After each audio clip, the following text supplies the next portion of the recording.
Or is anybody going to try to take over the world?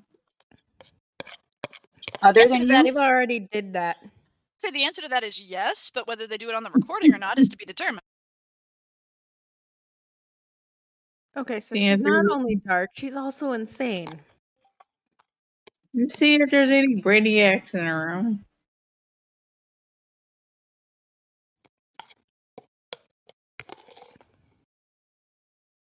So, any questions before we begin? Nope.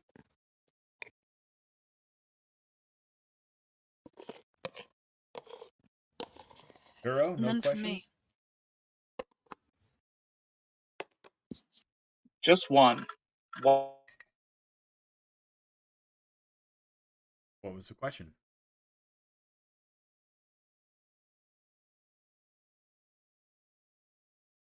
Or are you silent about? Durro's mic crapped out on him. I asked why my Wi-Fi is being absolute crap right now. Because you live in Maryland, you need to move to Florida so that it'll be better. Yep. I did send him the means for him to move to Florida. He could always, really? Yeah, he could sell his You're soul. giving out money, dude. Yes, bring me your cordless charger. I actually have a question for Kitty. Did you finally get that package? As far as I know, I've not gotten it. Tesara, can you trace that package for me, honey? Yeah, I popped it in the mail on Saturday, so it might have gone out on Monday. Oh, all right. Okay.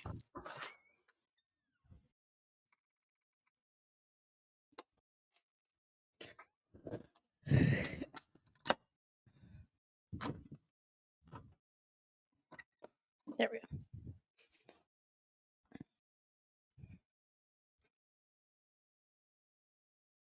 Mouse.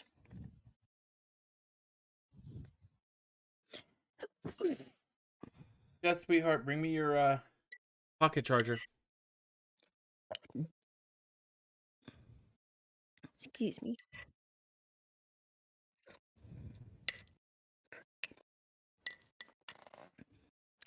Someone forgot to charge something. Oh, it's charging them up for you. Okay. All right. Are we ready to begin? Woohoo!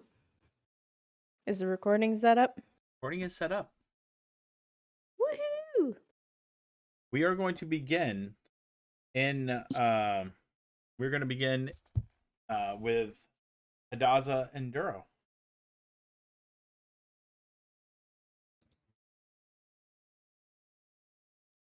Alrighty then. Righty then.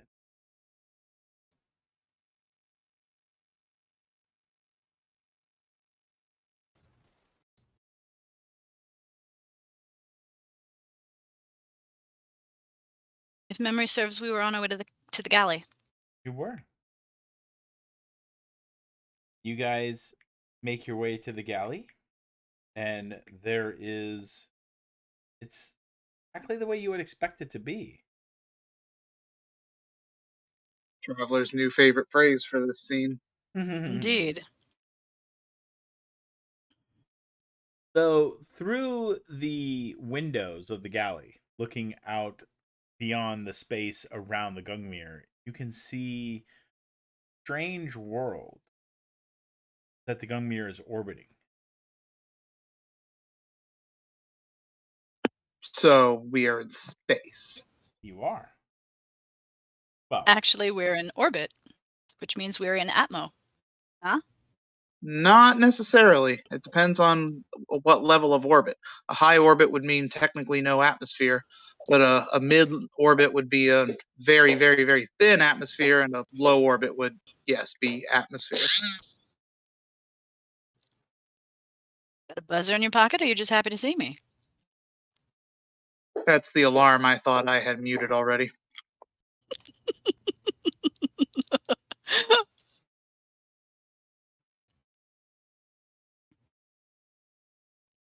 Anyway.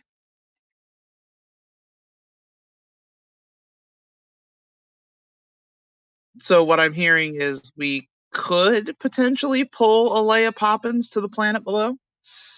I mean, you want to. Leia Poppins?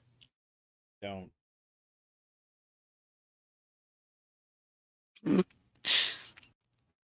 Trust me, you don't want to.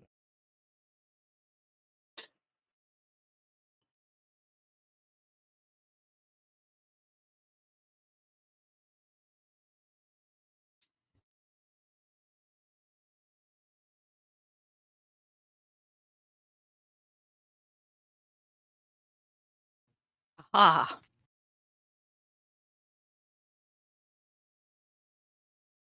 Warned you. it seems... Indeed. She looks over at him. It seems that even in my sleep, I'm in motion. Yes, how very fitting.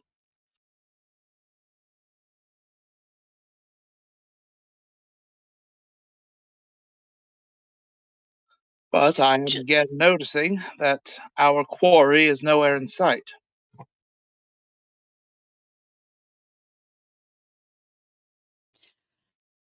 Indeed.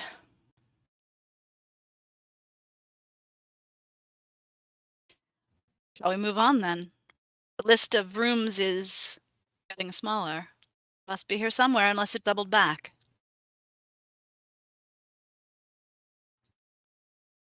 Which is entirely possible.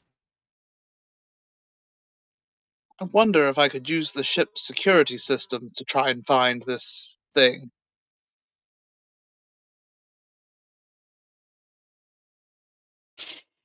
Wouldn't it know?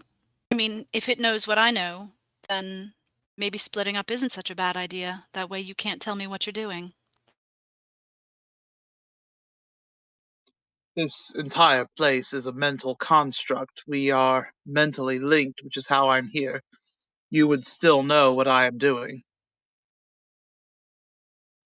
And as you pointed out before, we don't want the programming surfacing, pretending to be the party that just left. Fair enough. Let's see what the security system knows then. Durro will nod and head for the bridge. You also spoke about turning on the self-destruct. Yes, I did, though I'd like to save that as a last resort. I don't know what destroying this headspace, this mental construct, would do to you in the real world. If I had to guess, I would say it would probably cause me to lose my mind.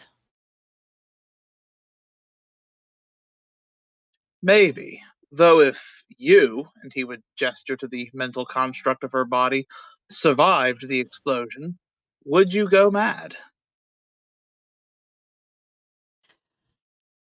Last resort, I think, indeed.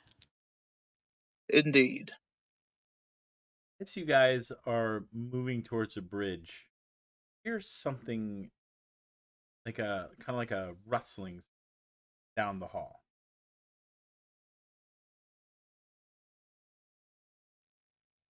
She'll Durro will turn ahead. Durro will raise his arm to keep her beside or slightly behind him and move slowly towards the noise.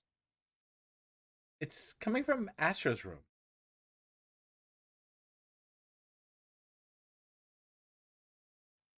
Weren't we just there? No, we were just in my quarters. Ah. Well, Durro will head towards and trigger the door. Well, the door's already open. You turn around or turn the corner and you see Astra. Astra may speak. Master? Astra? Haj? Miss? Anyone else a little confused? Well, that does sound like something Astra would say. Though, since both of us know that, the programming also knows it as well. I find it interesting that this one moves. The others were frozen. Huh? Which could mean that it is the programming. Which would be hilarious. It would be the second time this programming of this sort has pretended to be Astra.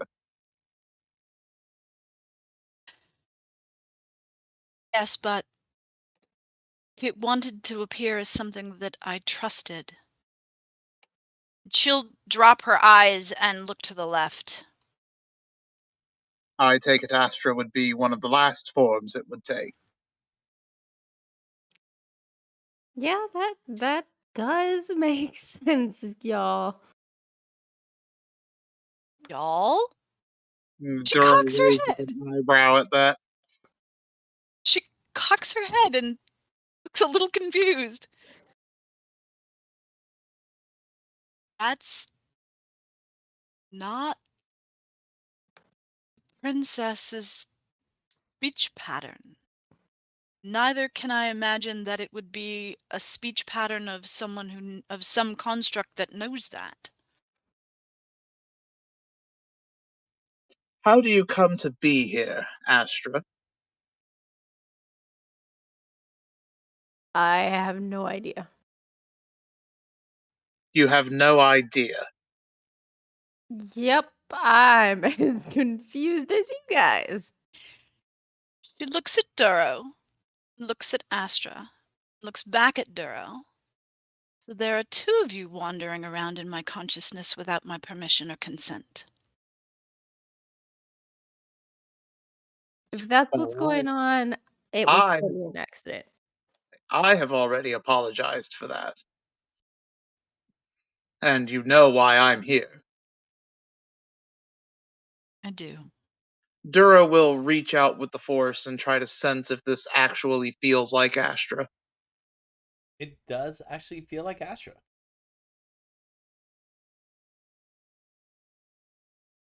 Were you trying to connect with Haj? I don't remember trying to connect with Haj. Well, what is the last thing you do remember? Waking up to you and well, no, not you.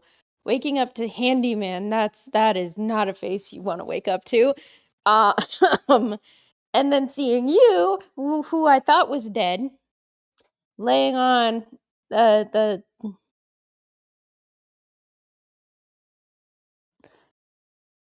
laying on one of the beds, and that crazy cat lady that your dragon friend sent with you apparently was able to heal you, thank goodness.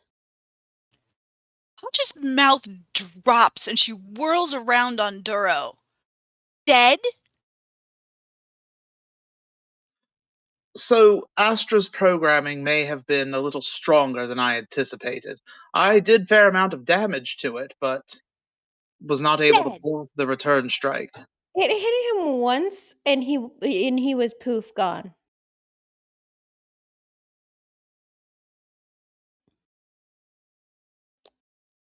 Now, I don't know if I was actually dead or simply rendered unconscious. I don't remember.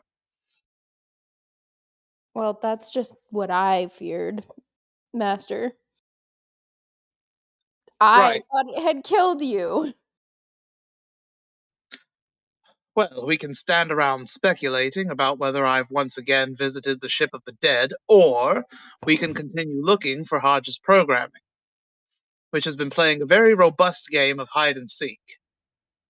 Or maybe standing right in front of me. And she takes a step back. Hodge? She looks to Astra and Durro and takes another step back.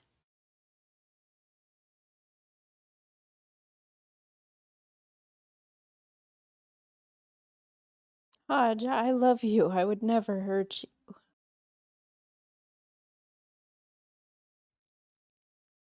Yes, and we all three know that the programming is ultimately deceptive, will say and do anything it needs to accomplish its mission or to defend itself. Very true. So then it could be telling me that and she looks at Astra, so that it could be telling me, she looks at Durro, that you're the program because you're dead. I'm not dead. Even when I was temporarily taken out of action by Astra's programming, I'm not sure that was death. So then she looks at Astra. You could be the program, trying to confuse me. I don't think I'm the program. Which is exactly what the program would say. Good point. What will prove that I'm not? How do we prove this out? Durro will very deliberately remove his lightsaber from his belt and say, well, there is only one way to find out. And he will activate his lightsaber. Astral step backwards, a little confused. And he will perform the exact same test he performed with Haj. He will swing with every intention to follow through and complete the deed, or if she moves to defend herself. If she does not move, makes no attempt to dodge or defend herself, he will stop at the last possible moment, gauging the reaction here, because the programming will defend itself if it believes it's under attack.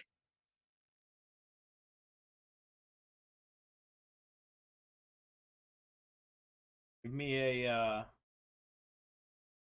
willpower check. Okay.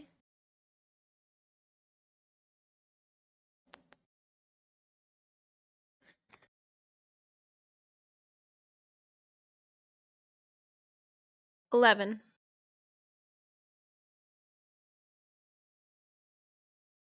So, girl, you're following through with the swing, and reflexively kind of jerks a little bit, but doesn't ultimately move.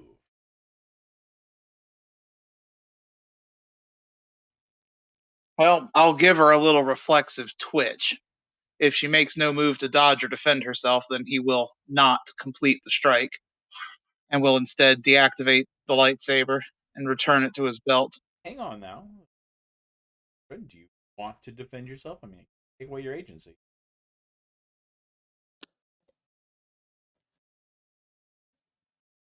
No, she is not going to move. Okay. Durro can deactivate his lightsaber.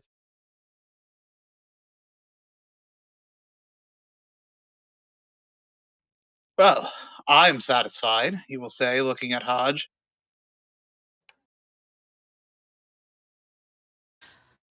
You do inspire trust in the ladies you keep company with, Shara. Well, I do my best, and in times like this, it is appreciated. Wait, would you have actually hit me with that thing? If I believed you were the programming, if the programming thought it was under attack, it would defend itself. Fair.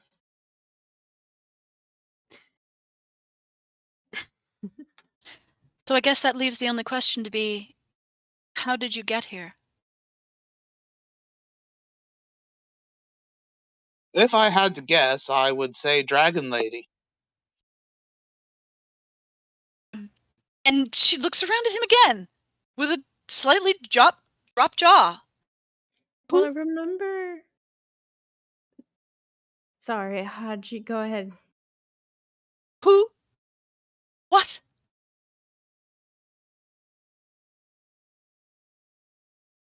Well, Dragon Lady is more of a colloquial nickname. I have dubbed her Alongidi. Boy, that's a mouthful. Brilliant. Now I know what to call it. but I have no context. Alright, so the short and sweet version is the avian I told you I had made contact with during the storm. Hmm? It apparently was intrigued by the fact that I was able to call to it, to summon it, to use her words, while we were both out in the storm. She wants to know how I did so, and invited me to an oasis that is apparently her home on this world in order to talk to me. I brought you two along, hoping that she would help in this current endeavor. She tried to make a bargain, but something smelled off and I refused. However, she did not get the answer to her question either, since, frankly, I don't know what happened to summon her. So she created a puppet, which has no name and had no interest in one, so I dubbed her Alangiri, and she is to accompany me until I provide her mistress with the answer she seeks. And I told her she would have to wait until my current task was complete.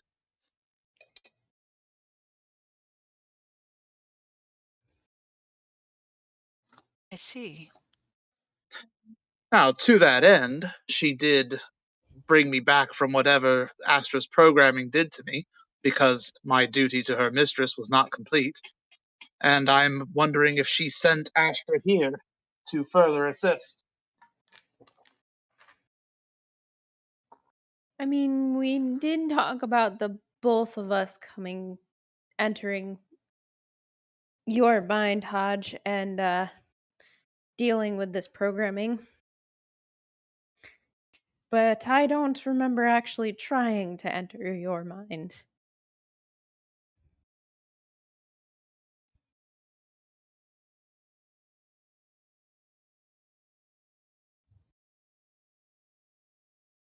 I see.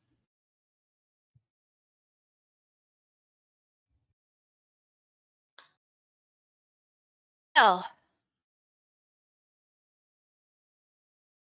let's get the crowd moving, shall we? Astra's help will be welcome, if and when we can find this programming. So, where have y'all looked? Some of the private quarters, galley, handyman's lab, the cargo bay, The bridge and the ob deck. bridge and the ob deck. We didn't check out your shuttle, Durro. Nor have we gone into the library, the professor's study, Or the med bay? med bay.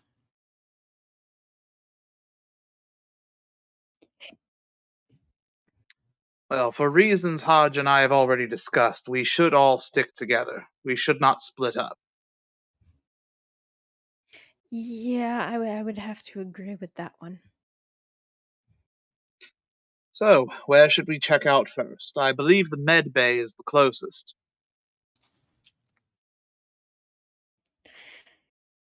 Lead on. And Durro will lead on.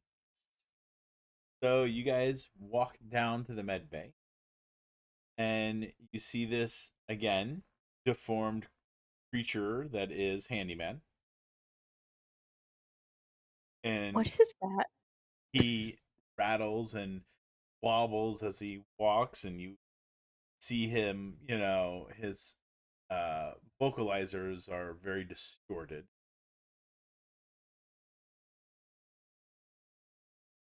This is apparently how Hodge sees Handyman, Durro will say with a grin. Ow! Well, I don't blame you. I totally agree. Handyman's pretty evil there. Wait a minute. Handyman is rattling along, moving?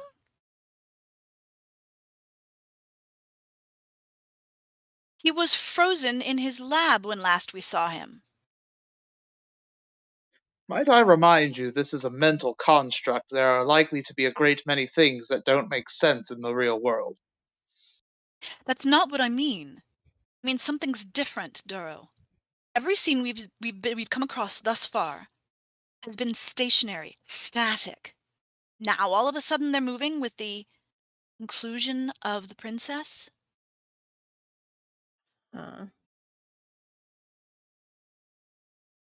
You mean to tell me that none of the, I don't know what to call them, memories in your mind move or talk to you? Not thus far. You hear? Because You guys hear we can. growling. Where's Where it is it coming coming from? from? Hallway. And an animalistic laugh, almost like a demonic hyena. Hyenas are already demonic. They're not. We should go check that out. Yes. And once again, Durro will have his arm out and hand on his lightsaber as he moves into the hall to check it out.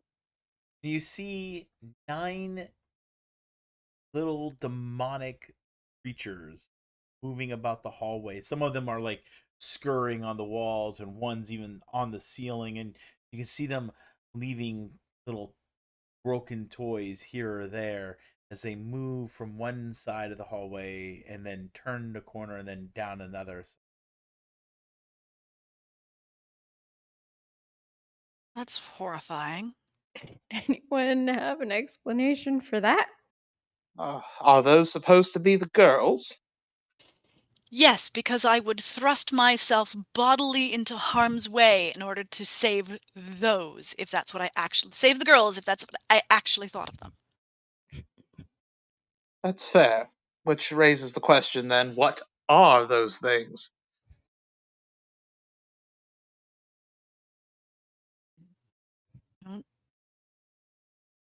Unless I'm there's loath to just start striking things down inside your mind.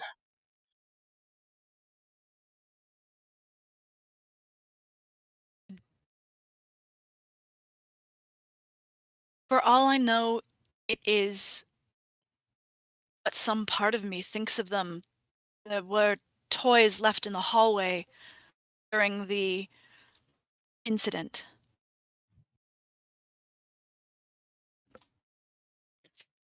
Could they maybe just be manifestations of your fear then? You were pretty frightened during that incident.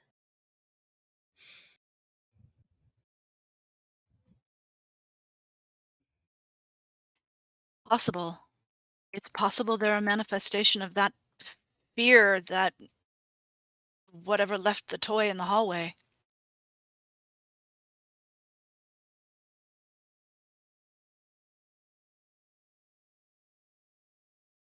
Hi.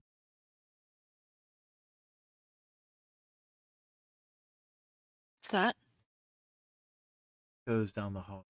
Hi. I think it's one of your new friends. And it's speaking in Dathomiri. Yay, Durro can understand. Yeah. Durro, give me an intelligence check. Anyone want to translate? Alright. Right now it's just saying my name. Ah, okay. 13 before any bonuses. You recognize the voice as your own. Come out, wherever you're hiding. She looks Oh, at him. that's disturbing.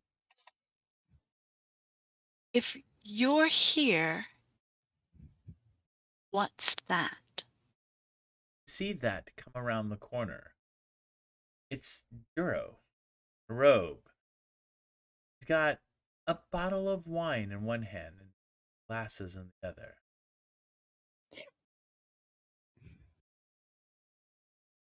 And he looks, smiles. Ah, wherever you are, come out, come out. I think that Continues to move down the hall.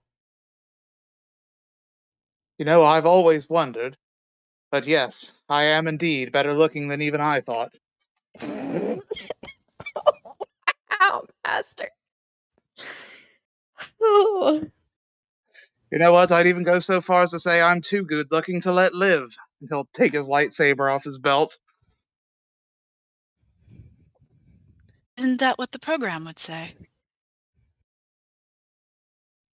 Do you think the programming has my wit and charm? He'd ask with a slight grin. Start moving towards the aberration at the other end of the hall. No, but I believe it has a bottle of wine and a couple of glasses. Way to a girl's heart and all that. Durro, it's the manifestation before you. You can sense is nothing more than fantasy roaming her mind. Then, as he gets closer and he realizes that, he would slow, replace the lightsaber, turn back to Astra and Haj and say, "Never mind, false alarm." Or I was dropping hints. And you can He will see raise an eyebrow and give a cocky grin. Say, "Well, I will keep that in mind." the aberration of Durro, aberration of Hodge, who was hiding and giggles and laughs as he coils his arms around her and says, "I found you, my." All right, now that's terrifying. At which point she walks up to him and puts her arms around him and says, "Oh, I don't know. I think it's quite appropriate." Astra is trying really hard not to giggle. What a fine-looking couple they make.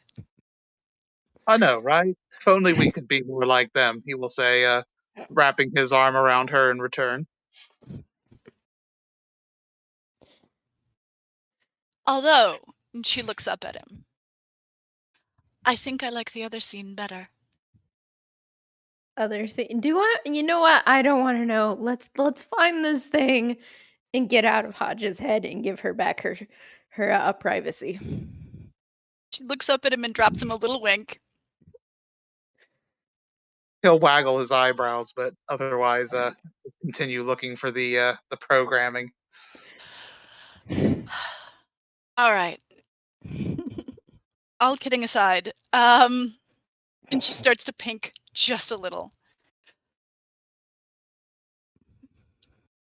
Medbay's covered. Rooms are covered. We haven't gone into Tesara's room. We haven't gone into the library. And we haven't gone into Professor Kenobi's shuttle. Or Durro's. Well, we started there. It may have circled back.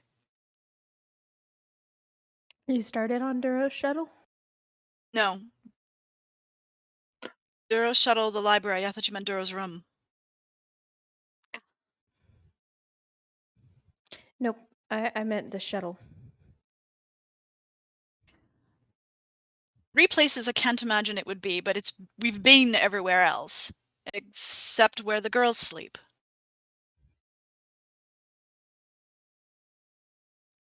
The fact that even you can't imagine it being there means that it would be an excellent place to hide. True. Durro's shuttle it is, then.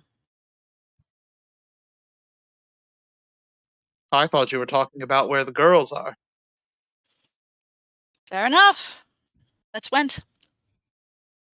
Oh, Out of character, I believe that's closest, so there we yeah. go. I mean, it's literally right down the hall, and the doors hiss open, and you're staring at the labyrinth of 9 little monsters.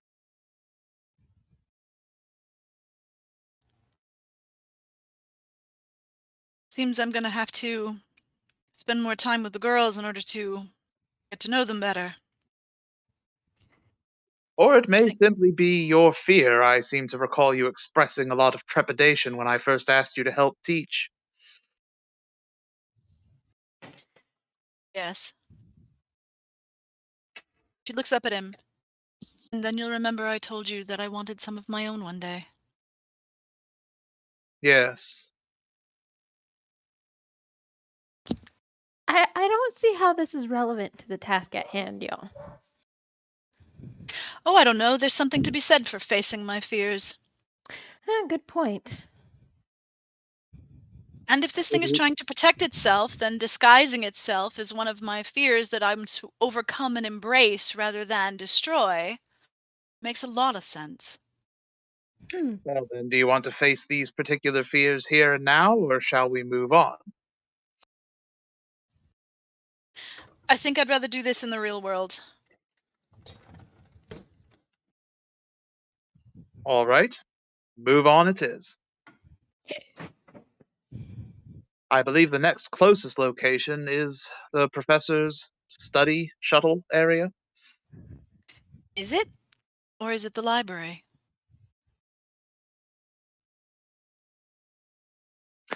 Out of character, isn't the library part of the professor's private area?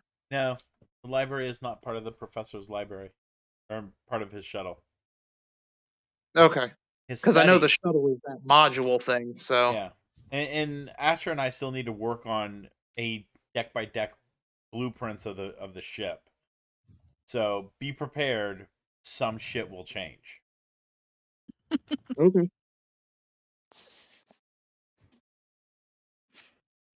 I mean, I would use the ones posted as a template, but don't behold yourself to those. Yeah, it's because I'm wrapping my head around that template. Yeah. I mean, it'll generally stay the same, but All right, fair enough. Anyway, yeah. Oh, your shuttle is downstairs. the library is on this level. The shuttle is on the level below. Yep. And the professor's shuttle, I believe the access is on this level. Yes. So we should do library, professor's shuttle / study, and then my shuttle. And then we've searched the whole ship and found nothing. Well, let's not get ahead of ourselves. We may find it in one of the last 3 locations. And he will start heading for the library. Okay.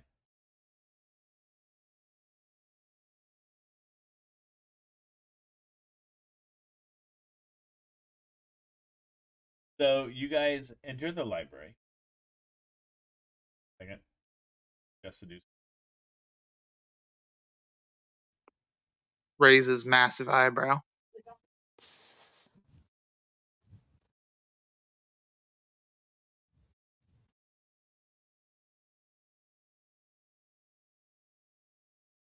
Princess, Yes.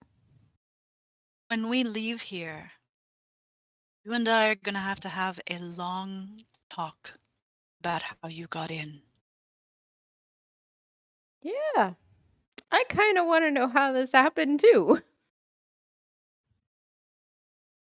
Because I'm not sure I'm it's for the same confused. reason. Hmm.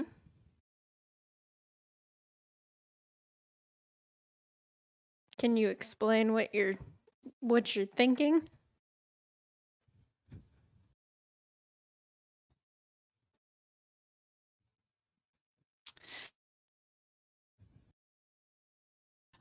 I think that's a matter better discussed over a bottle of wine.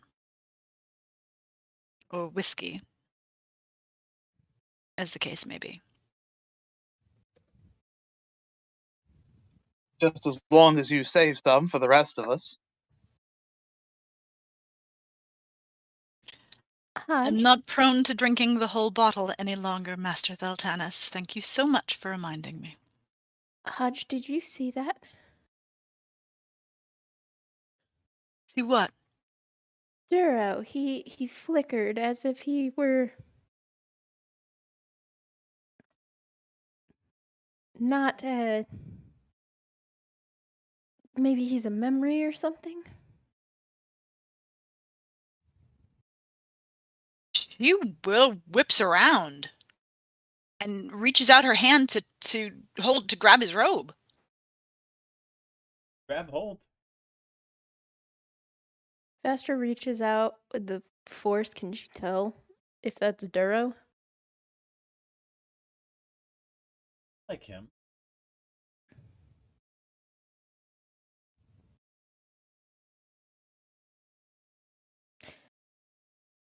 Master,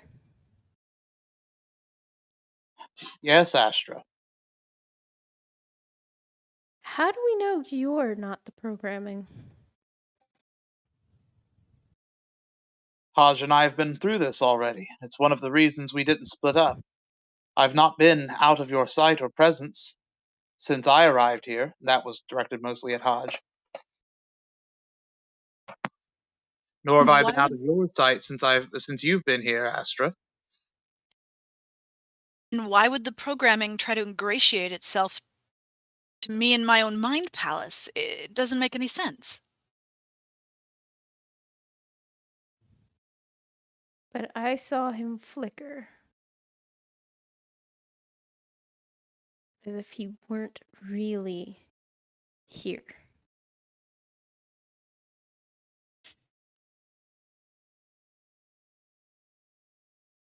Well, I'm really here. I am myself, as I believe you two are yourselves. Prove You it, only Master. believe you only believe we are who we say we are because we passed some arbitrary test. And you both feel like yourselves in the Force, which I have been using to try and find the programming.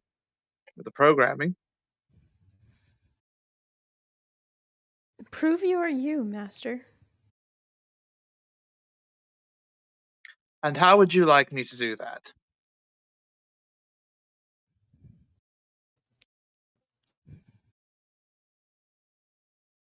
With what we know of the programming and its capabilities, how would you like me to prove I am who I say I am?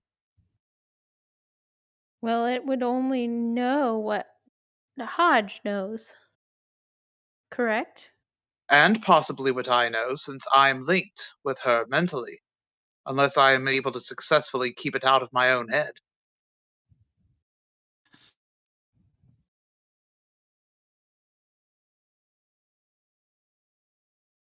That means the only way to prove to Astra that you are who you say you are and are not a construct of the program is to answer a question that only you and she knows, so that you can't pull it out of my head. Would that satisfy you, Princess? I would have to agree.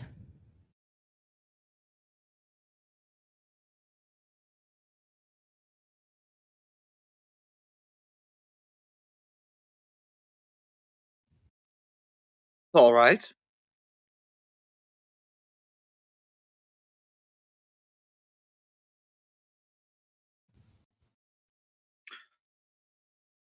Do you remember what we talked about before your knighting ceremony?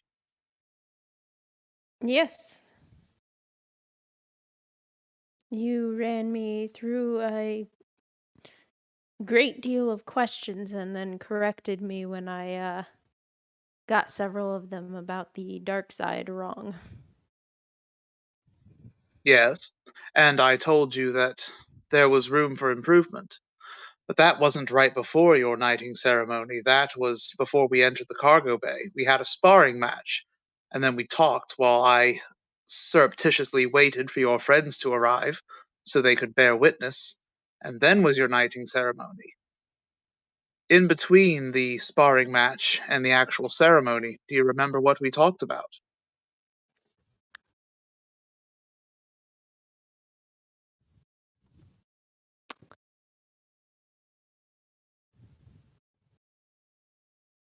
Yes, I asked you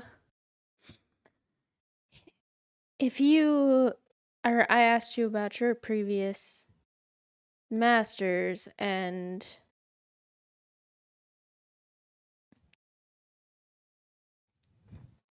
I'm sorry, give me a moment. The player is having a dumb.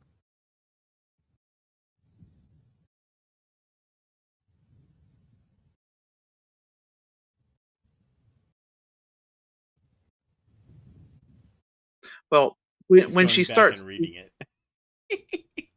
right, when she starts speaking, Durro would raise his hand as if to stop her and say, "All that matters is that you remember. I'm the one proving my identity, remember?" Right. Yes, you asked about my previous masters, and I told you about my last master, but right before the end of the Clone Wars, the one that stranded me inadvertently on Lannis. I told you that she had left me a holocron, and that I had recently gained access to it, and that it had inspired me to pass on what I have learned, to try and reform the Jedi, not necessarily from the inside, but by providing a shining example to them with an academy or school of my own, to find students that wish to learn the Force at its most basic level, and to teach them what I have learned from my journeys and from my masters.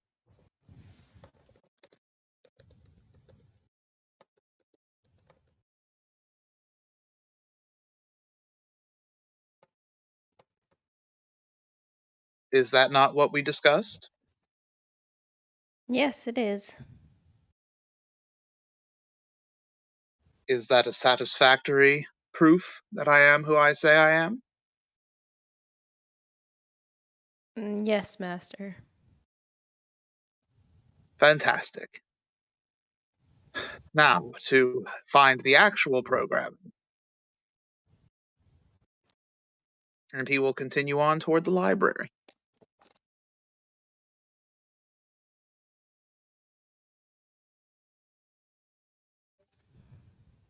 Okay. Oh, Hodge.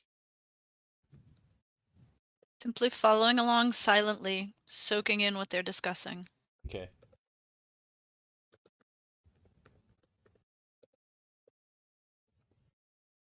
You guys arrive at the library.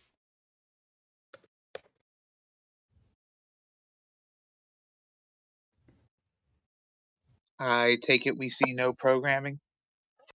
Oh. How is that odd? We have not seen programming in any of these rooms. That wasn't the evil giggle from hell. From hell. Hudge steps inside the room, and her eyes wander slowly over the stacks and linger in one particular corner. In before every single book is some kind of romance novel. Snort.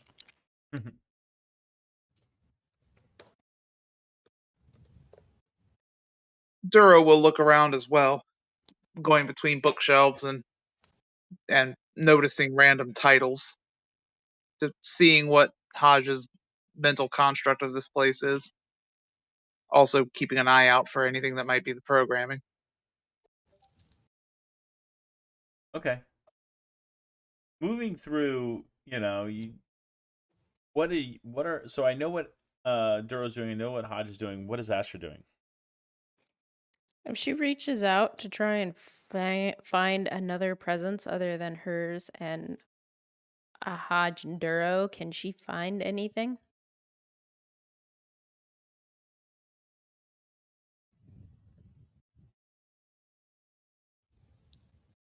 Um oh,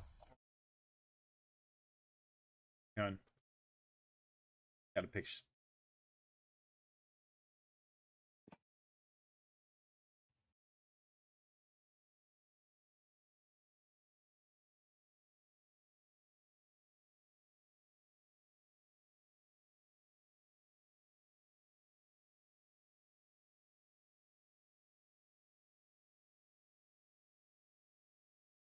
You are not sensing anything out of the ordinary. Just the three of you.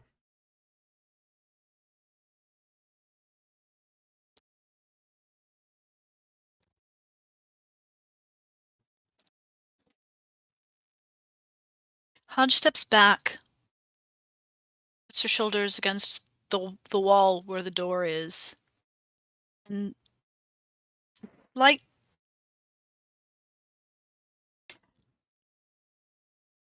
melancholy look on her face briefly.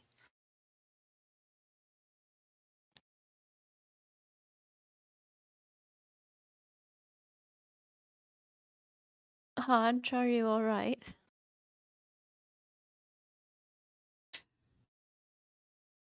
I'm just glad that there are no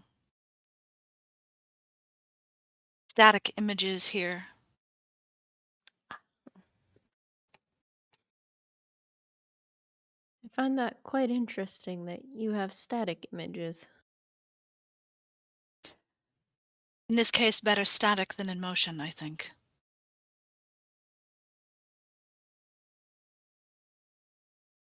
Don't think I could see that again. See what again? She flushes slightly and Okay, I'm pushes her not gonna pry further. pushes her foot off the wall and heads into the stacks.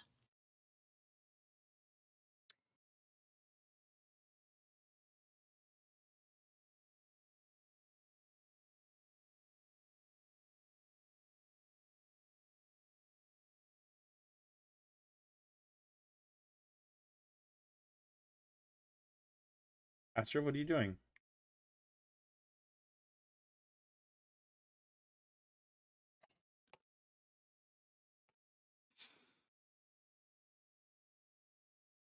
She's gonna follow Haj and Durro into further into the library.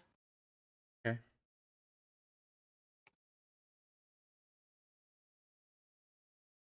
So then, by my reckoning, the three of us have separated inside the library. Here, so. Hear any No, commotion? Durro would have made sure to keep the other two in sight. He's looking, down rows of shelves and glancing at book titles, but he is not walking around a corner or otherwise out of sight of the other two. Fair enough. It's going to make it very interesting when Hodge disappears into the stacks.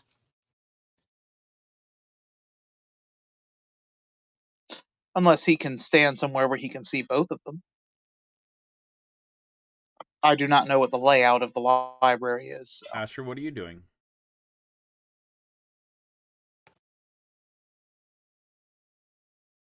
She's looking for anything out of the ordinary.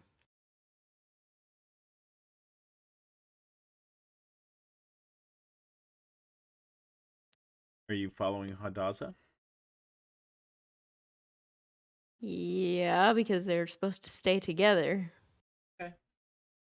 So it's easy for Durro to keep eyes on both of them as Hodge moves through the stacks.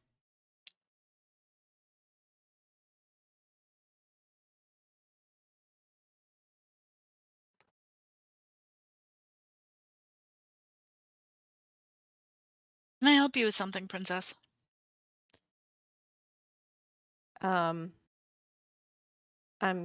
Huh?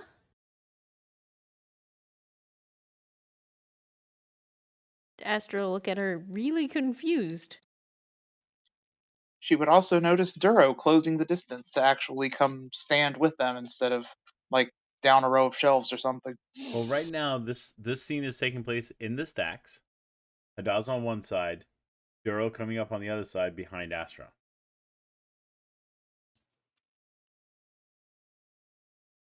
Fair enough. Let's just say I'm starting to feel a little confined. I apologize, but we are supposed to stay together.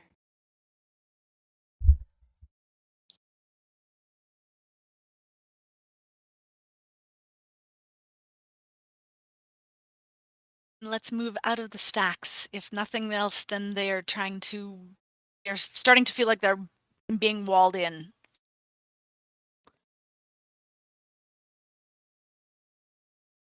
That sounds good to me, and Astral turn to leave the stacks. Now you turn around and there's Durro standing right in front of you. Hello, Master. Came up behind you silent as a cat. Meow. And when she says, "Hello, master," he would say, "All right, your turn." What? Tell me something that only you and I would know. The programming couldn't pull from Hodge's mind. Hmm. No cheating. Hey, I'm not cheating, thank you.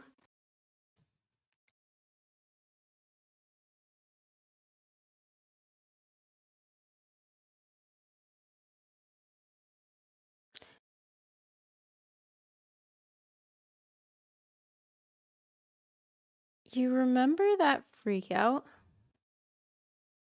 that I That's had vague. right after I wasn't done explaining, thank you. You remember that freak out that I had after Haj had her encounter with the little girl on board the Gungnir? Hodge was there for that, yes. Well, afterwards, you and I had a conversation in your quarters.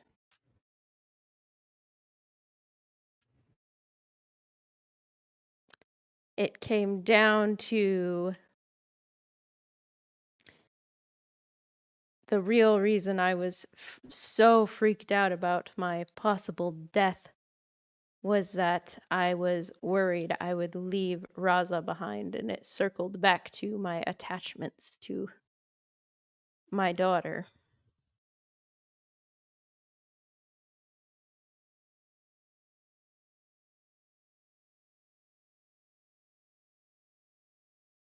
I don't feel like that's specific enough that Hodge couldn't have picked up on it.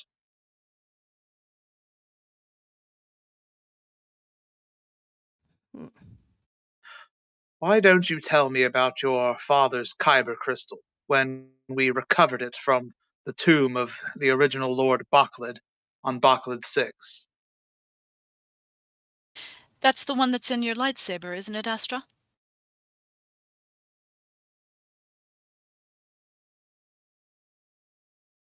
Huh? No, it's my adoptive father's kyber crystal, Lord Sereno. And it was on the cover of the journal, the one that my mother had given you, Master. Durro gives a satisfied smile. Indeed. So she is who she says she is. Yes, I purposefully misquoted what happened. If she went with it and tried to explain in further detail, would prove that she was only feeding off of what I gave her. She set the record straight. Congratulations. You're both who you say you are. Fantastic. Can we get out of my head now? I'd like to, and I believe that your crusade programming is, like you, a lot more subtle, working from the shadows. From my perspective, Astra's artificial hand is real, and I ceased being able to feel her in the Force when looking at her, just as she saw me flicker in the hallway. Rather than confront us directly, it seems to be sowing doubt among us, hoping to drive us to destroy each other, rather than confront us directly.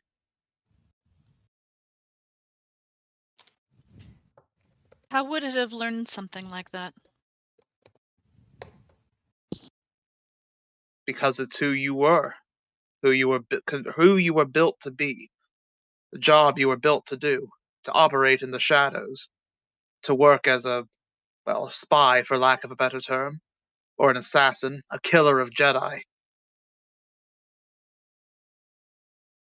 Then how do you know that I'm safe?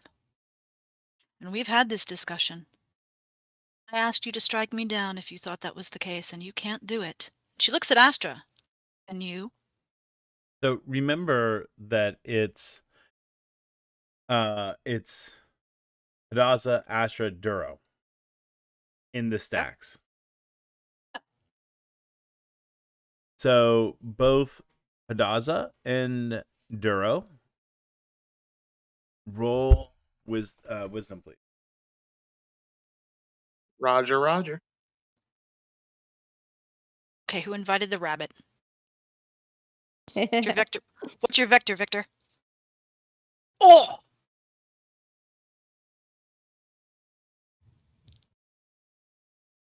Haj couldn't wisdom her way out of a wet sack. 5. Seems my Wi-Fi is still down. I clicked it, but nothing happened. Oh, wait, there it is. 15 pre-bonuses. Okay. The So bonuses? by If the any of the origin bonuses apply here, I don't know if they do. by the time the lightsaber comes up, Durro, your lightsaber is armed, and hold on, it just screwed up.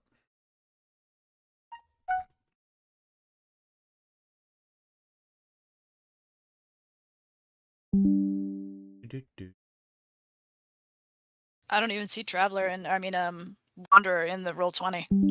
Yeah, I don't see him either. Wanderer, where'd you go?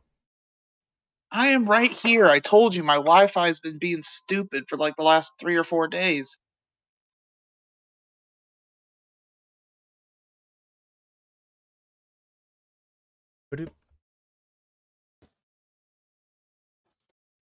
I'm trying to refresh. What's your DC, Durro? Well, I got it. You do you, homie. I got you covered. You mean my defense? I believe it's 20.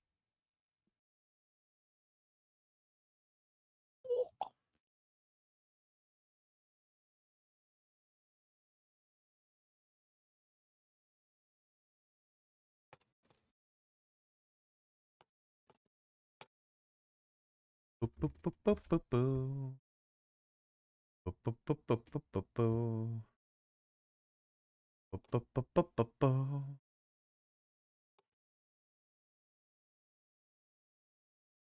Let me know when you're ready, homie. It is still thinking about it. On the plus side, the Discord on my desktop finally came back, but Roll20 is taking a while to reconnect.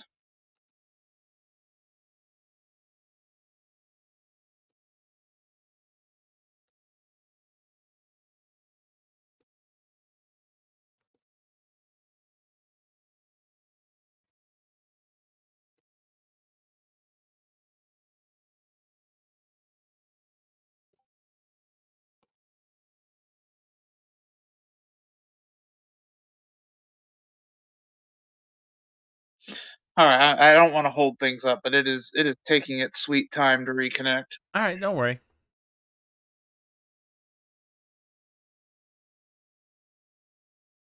So she swings, you get your lightsaber up, and you're able to parry a part of it. It does connect you on a grazing blow and hits you for 5 points of damage. All right. I can roll for you if you want me to. In the interest of keeping things moving, yes, because it's still not connecting. Charlotte can even tell you the Wi-Fi here has been absolute crap the last 4 or 5 days. It just drops out constantly. Damn. Holy fuck, dude. Right? Durro Hoppa! comes up and swoosh, Right in half. and the wraith form of Astra just kind of like crumples as her head rolls off backwards towards Hadassah. Before Hadassah even had a chance to realize what was going on, it's over.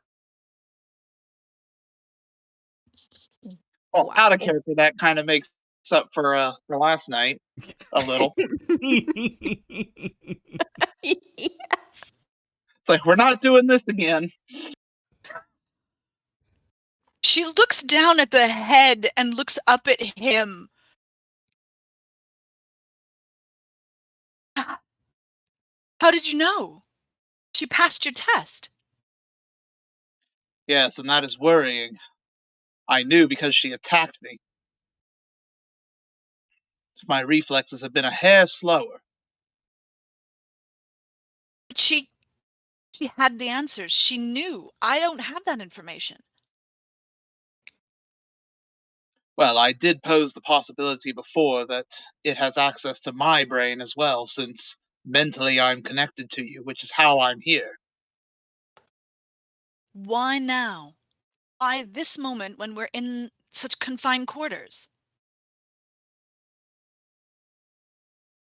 Because we are in confined quarters, perhaps it felt it had more of a chance when I can't move around as much. Or because I was insisting on getting out. It would have been free to roam around in here. And as you pointed out, it passed the test I put before it. Perhaps it felt my guard was down. And in the not for nothing category, we had discussed a self destruct. Would have been something I insisted on as we were on our way out. If we can't find it, blow it up. And I think it may have known that. Perhaps. I wonder if that's truly it, though. If it's over. Why would it not be? Why do you Because have doubt? because with something this deceptive, there should always be some doubt. Does that mean you're going to doubt me, Durro? He gives a slightly sad, slightly wounded look on his face. Says, "No, of course not. I doubt what is in here, what my senses tell me in here in your headspace, fighting the most evil part of what you were created to be. But once this is over, once we are back out there, you know that you have my heart. I could never do anything to hurt you, nor would I doubt your sincerity. But you Neither doubt is it. but you doubt that we've actually beat it. I'm going to verify that. And Dura will break the connection, the mental Okay. connection. Are you gonna wake up Hadassah? Well, I want to see what Handyman's doing first. Okay. So you wake up and you open your eyes and you see, Fluffy Tail sitting there looking rather bored. And the handyman is like working and struggling and working and struggling. And he's like, there it is. And you hear, zook, like, he holds up a little vial with a biochip in it. He searched hard for it, but it was elusive. And it was right here. Ah, fantastic. That is the confirmation I was looking for. Please administer the wake up procedure. Of course. And Astra's still there also meditating.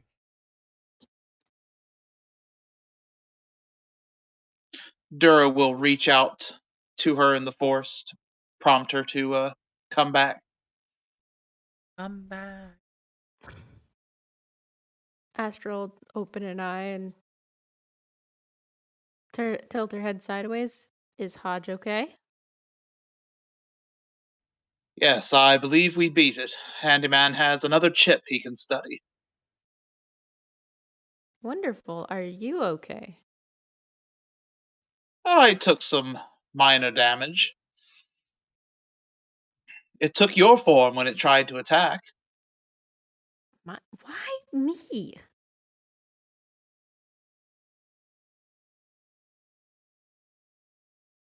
Astra just looks at him totally confused. Probably because we trusted you.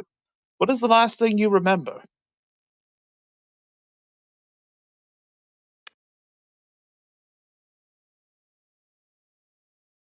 Waking up to Handyman, a conversation with you, and then you went into Hodge's mind. You never joined us in Hodge's mind. Not that I know of.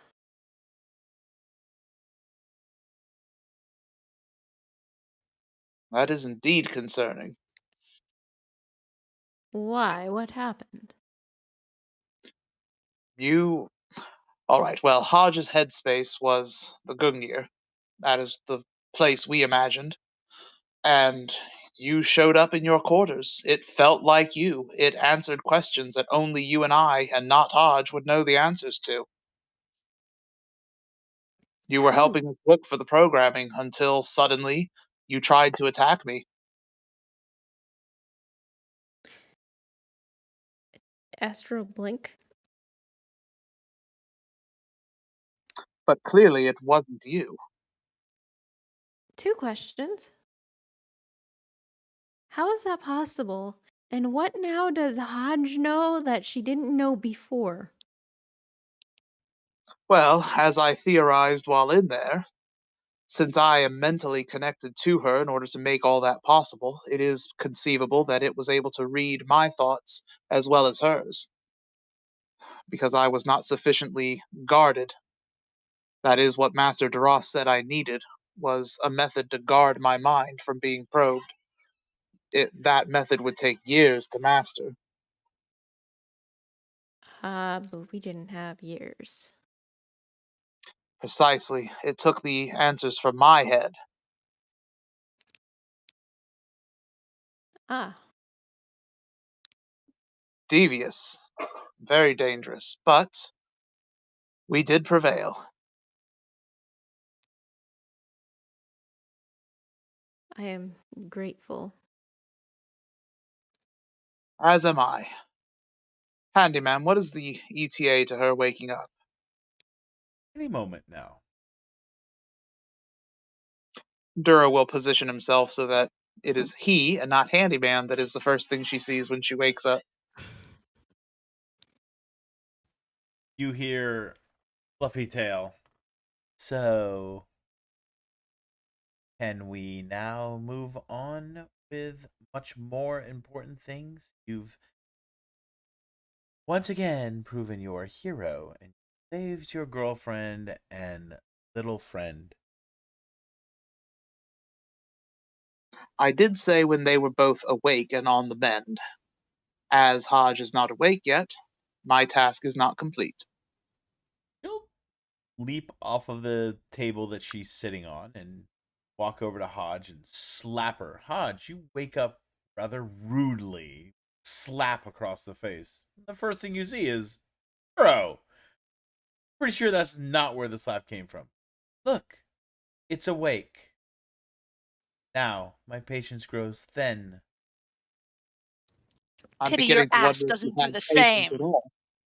Astral draw her lightsaber and point it at Fluffy Tail. What the hell is wrong with you? Pity your ass doesn't do the same.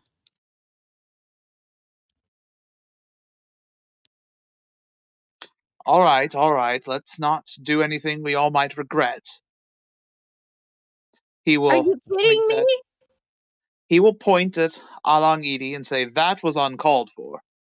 He will look at Astra and say, "Really? A lightsaber over a slap?"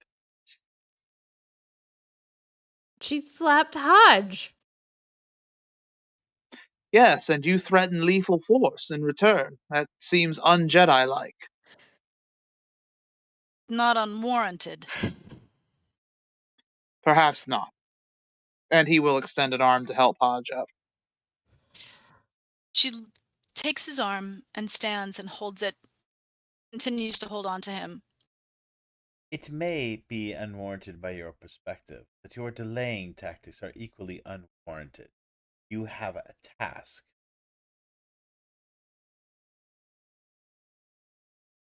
She doesn't The break eye only, contact with Durro as she says to him, "So can you trust me?" with all of my heart. She leans and melts onto his chest and holds him close. And he will hold her as well, over her shoulder to Alang Idi. He will say, the only reason I'm giving this task any consideration is because you did help. But, believe it or not, your mistress is not the center of the universe. I promised I would try to find her answer. I did not say I would drop everything and do it as quickly as I possibly could. The sooner you do, the sooner I will be out of your life. And as Hodge much as comes up. some of us may want that, there are other things I would like to see accomplished first. Haj raises her head up off of Durro's chest. What's this all about, anyway? It's as I told you already. Her mistress wants an answer I do not have and need to find. And she is here to babysit until I get the answer she wants. Because to an immortal, for lack of a better term, goddess, there is nothing more important than getting what she wants. Let me rephrase. How can I help? Well, you and I could have a nice pot of tea and do some meditating together. She smiles up at him. I think that sounds like a fine idea. Excellent. Handyman, is there any problem with tea and meditation? No, of course not. And, ladies, congratulations coming back from the realm of the unconscious. I'm glad to see that the treatment was successful.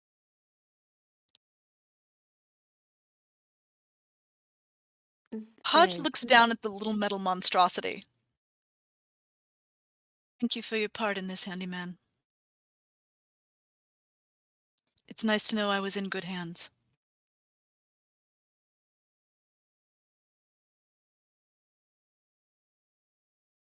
Fluffytail will roll her eyes and start to walk out. I suppose I'll be waiting longer.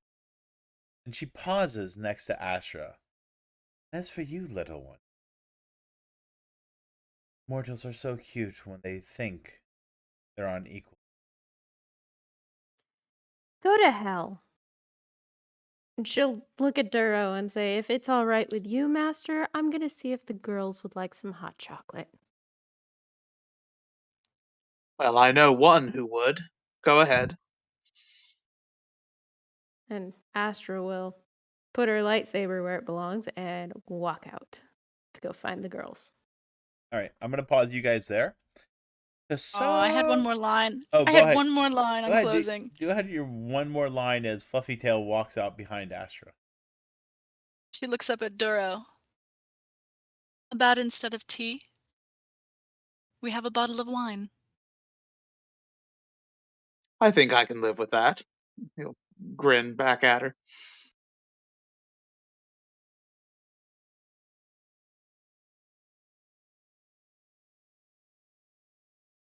Okay, so Scene. Go to it. yep, I'm going to pause that, and we're going to jump over to Tesara. Yes. All right, you literally just saw Jaren whack some mofo's heads clean off. What are you doing? She's going to, she had kind of like, when that happened, she kind of like knelt down so she didn't, like, she bit her thumb so she wouldn't cry out. So she's now kneeling down and she's shut her eyes really tightly and she's taking deep breaths to try and calm herself down. And she does the tricks that, Durro taught her in her, training to bring herself sort of back to center. And this takes maybe 3 to 5 minutes total.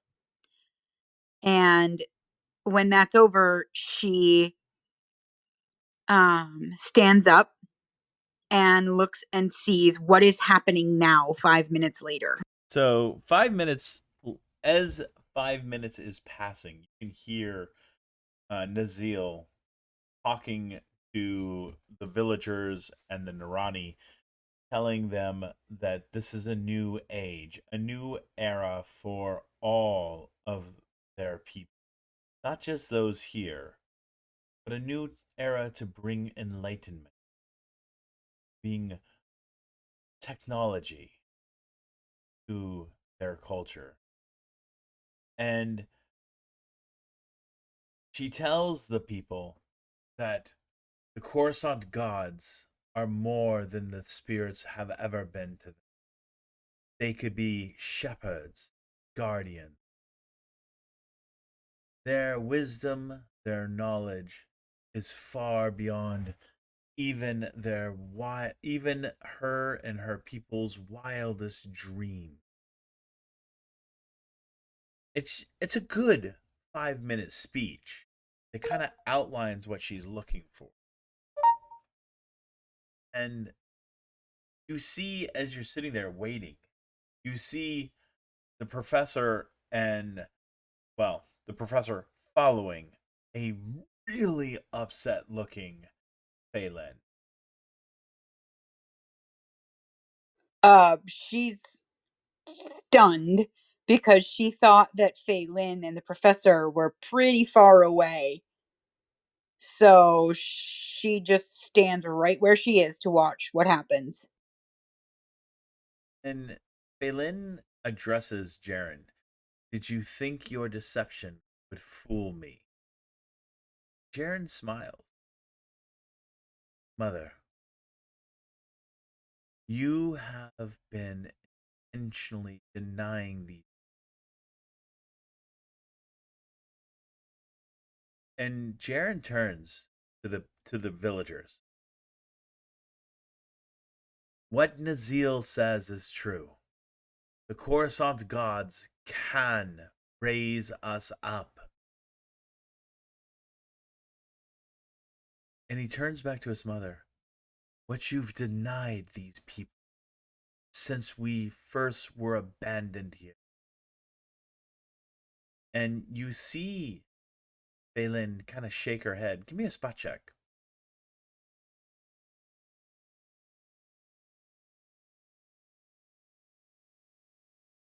I rolled 11 plus the 10 for being on Origin is 21.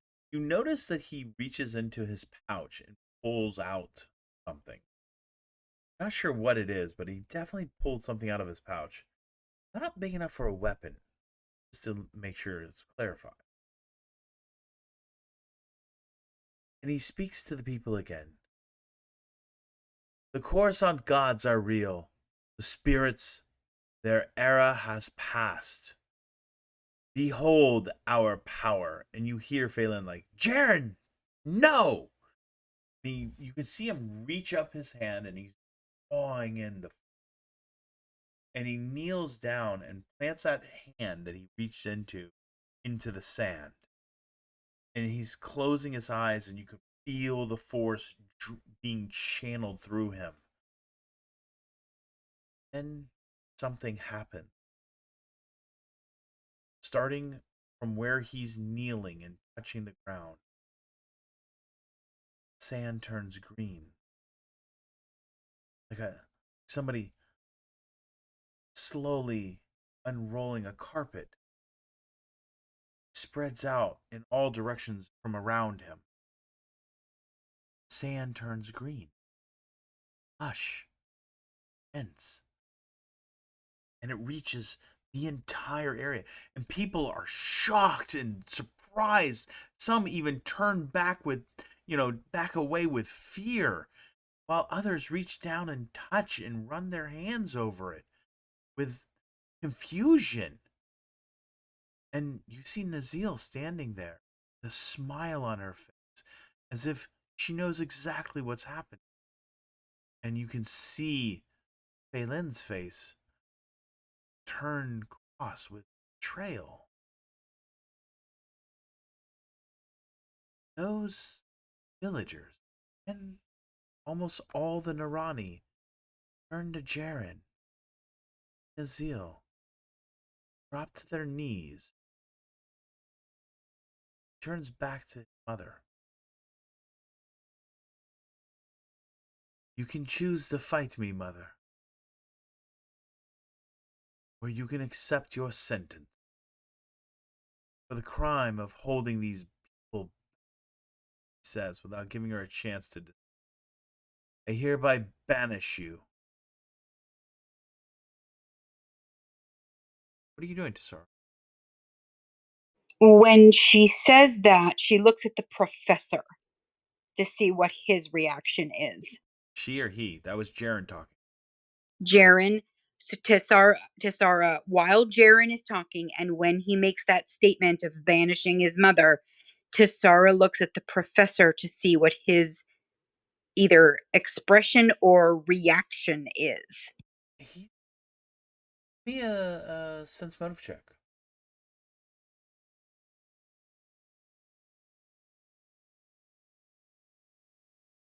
All right, I rolled a 16. Sorry, I rolled a 16 plus 10 is 26. Okay. It's tough to read him, but studying the situation. He's not making any overt actions. This isn't his fight, and not really got a dog in it. And Phelan's shocked. All right, then Tesara looks over at Nazil. What is she looking like or saying or doing? Nazil's got her hand on her weapons. But there's something else also. One in her hands, her actually, you pretty sure it's her weapon hand. It's free. Did you say free? Yeah, it's not on the weapon. It's her off weapon hand that's on the hilt of her weapon. And he's still, he's still looking at her, and Phelan draws her lightsaber. She's unsure what to do. And it's interesting because she's really trying to contemplate her next action. And as she's holding her lightsaber, you hear crackling as Nazil draws in lightning onto her hand, as the other Val warriors move between her and Jaren in a defensive position to defend Jaren. See him Okay. smile. Hang on a second. Observational question. Yeah. Did you just say that Nazil draws lightning? Yep. Can Tesara tell whether or not that is force-fed lightning or not? Because last time she knew, these people were void of the force. So if I rolled, sense force, can she tell if Nazil now has force powers? You try.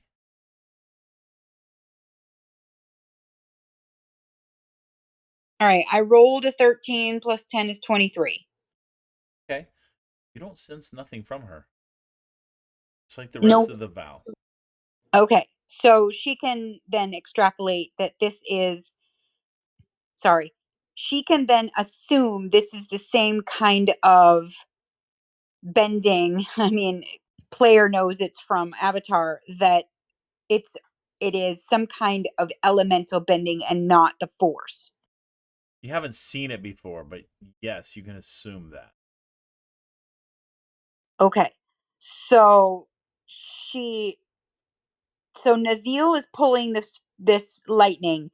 The Nerani that are not dead, because you just said that there were warriors of the Nerani that stepped between. So where did they come from?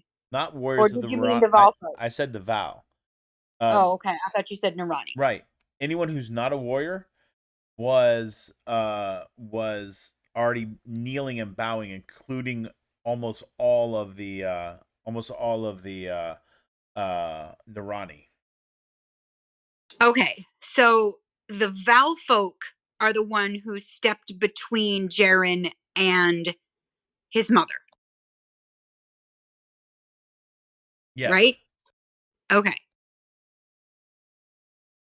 She is frozen. She's absolutely frozen. Like her mind has just gone blank. She just stands there like a statue in stunned silence watching this. And you see the professor reach up and put his hand on her wrist and whisper something to her. She looks at him You can see tears in Phelan's eyes.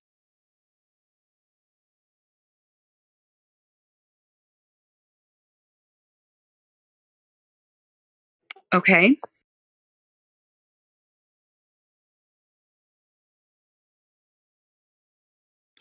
Again, she's just frozen.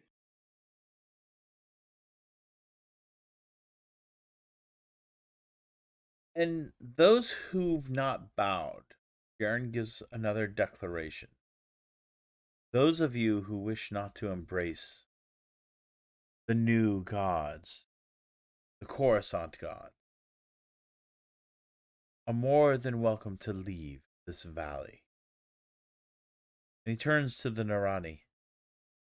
You may choose to stay or return and spread the word of new hope here in this world. And he motions for the woman with the Narani princess or the Marani queen to come forward. Not fear. And she gets up and walks to him. She's one of the people that bowed. As the goddess Anaran said and decreed, and that our elders ignored, this child was chosen to be queen. And under the right guidance, she will. And she will be queen and rule over, from here, her new capital. At the time being, Nazil will act as her guardian. And the conflict between the Val and the Narani is at a conclusion. This is my decree.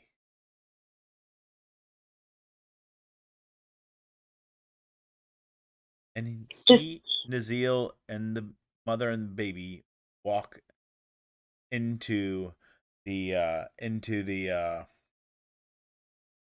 village. You're leaving the area. How far has the grass spread? It spread till almost an entire stadium. But not the entire village. No.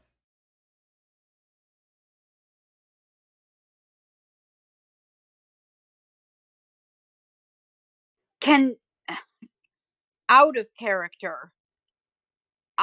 I don't know what it was that he did. Does anybody else? I'm polling the party. Does anybody know what he did? Plant search? Oh, okay. That makes sense. That's what I was going to say, but I was going to say it as a joke. I think plant surge only works on plants that are already there. He Plant may search have does had a only plant.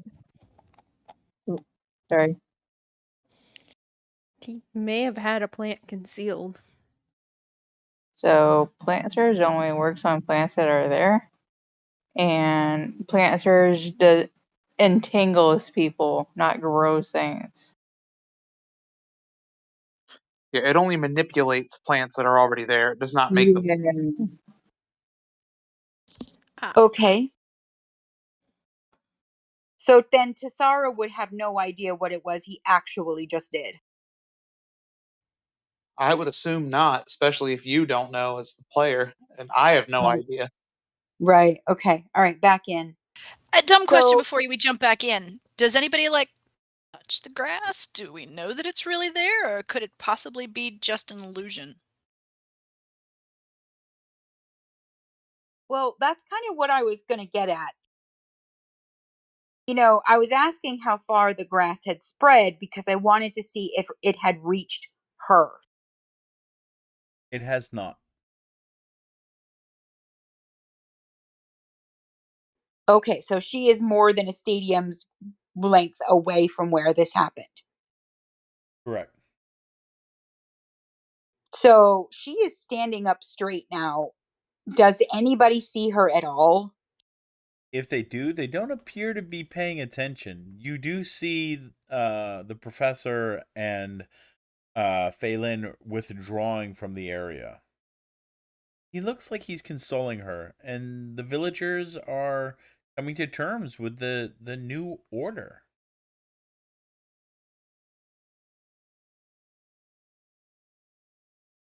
So Tesara starts walking towards them, towards Nazil and Jaren.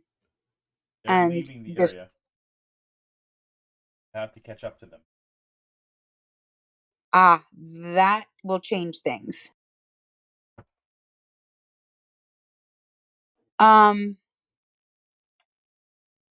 She looks around to see if there is anyone at all in the village that may have missed this entire thing. Oh, So everybody has seen this. yes. Okay.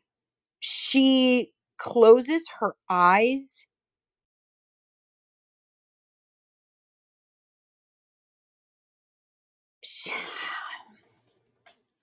There's just really nothing else to be done. Like, I'm polling the party here because part of me wants to just walk away and go back to the ship and leave this alone. It would have happened whether she was here or not, and it will continue on whether she's there or not. Because that's kind of what I'm like wanting to do. But I would like to poll the party to see what you guys think.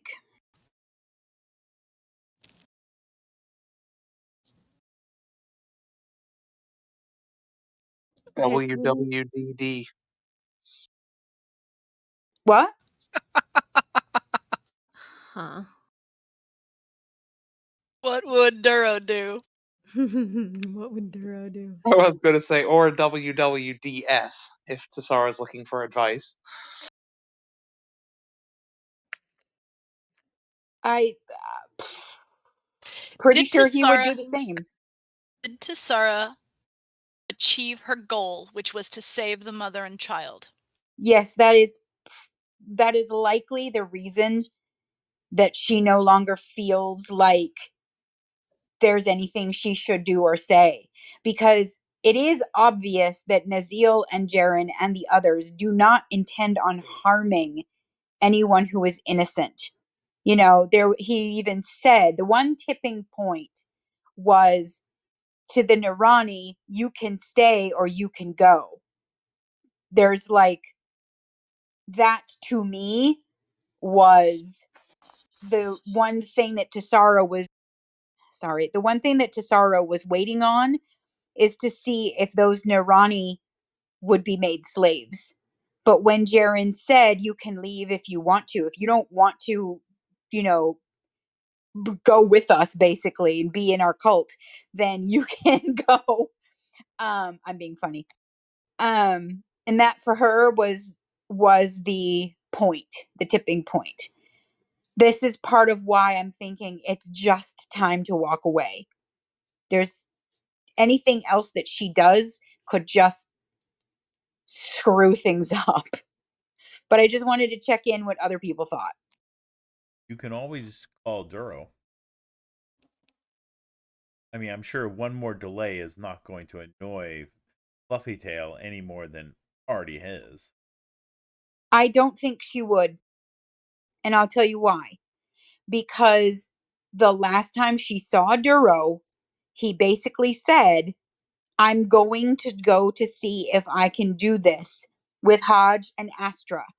It's extremely dangerous. I don't know if I'll make it. I don't know if they'll make it.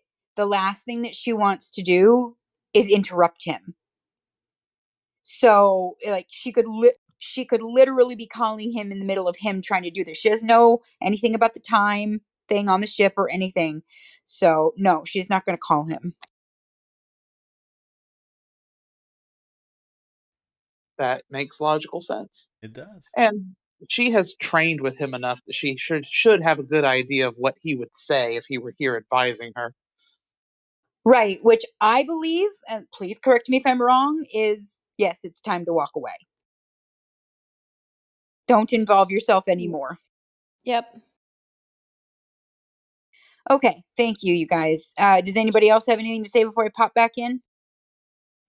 No, I was hoping Tesara would have her own Zuko moment, trying to do a poor Durro impression herself, giving herself advice. I would pay to see.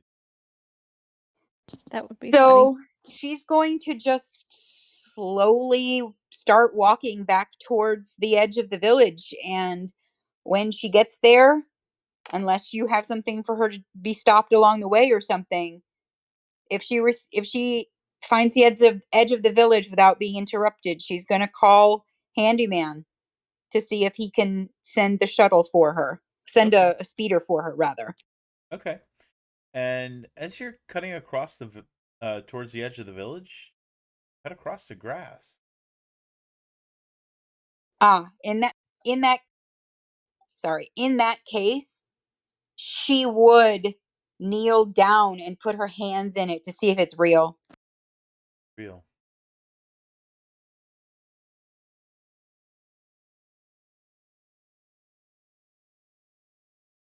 She stands back up. She's still confused, doesn't know how that happened, but she's going to continue walking.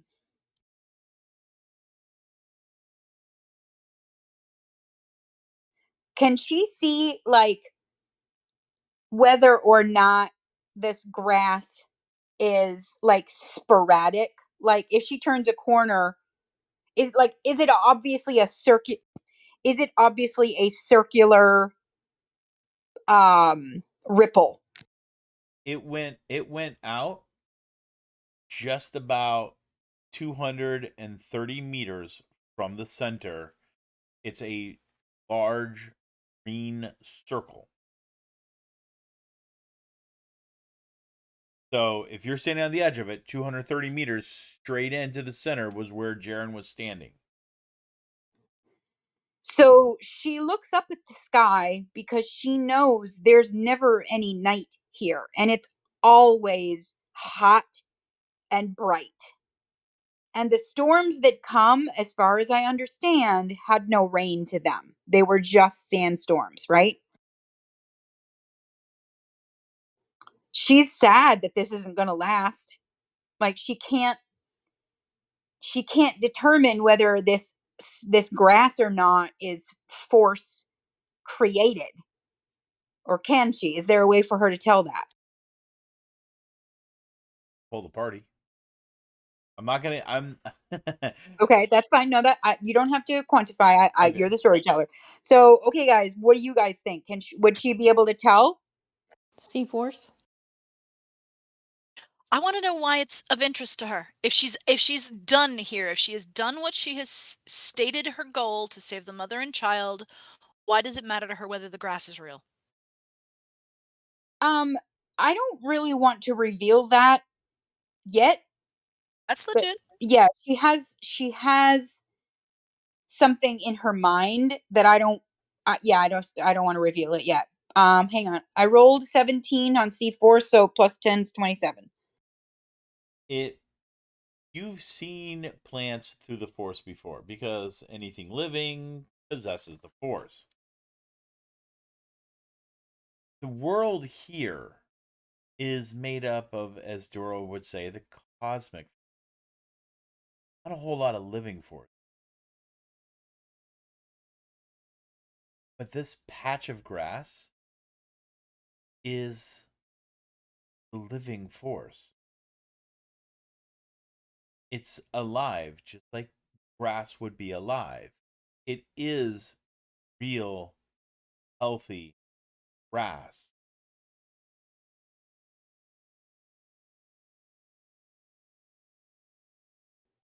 She shakes her head, closes her eyes a moment, and stands up. And she feels like like a shiver almost. And it's hard to explain. It's not force related. It's just like a body shiver, you get sometimes. Um, and she just starts walking. She just really just wants to go back to her family now. Okay. So you get to the edge of the village, and the villagers are still talking, and they're still trying to quantify in their own terms what they just witnessed. The elders are dead. The Irani warriors have been cut down, and the government and the belief structure has all been turned on its head. Reach the edge of the village and ready to place your call.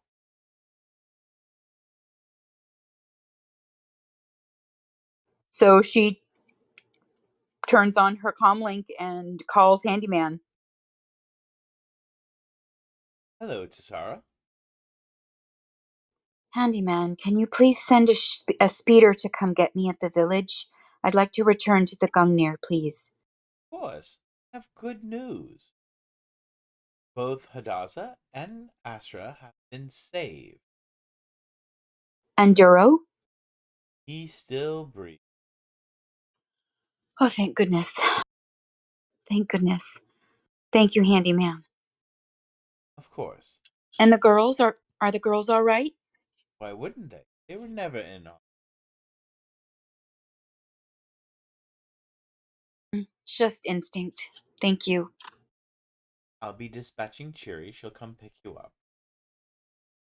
Excellent. Thank you, Handyman. You're welcome.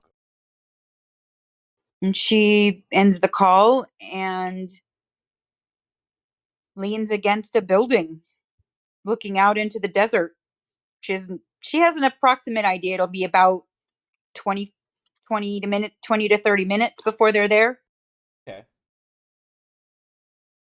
Does that sound right? About right. I'm not worried Okay. about it. So Cheery shows up at the appropriate hour and speeds up there and see her wearing her best imitation of a Jedi robe.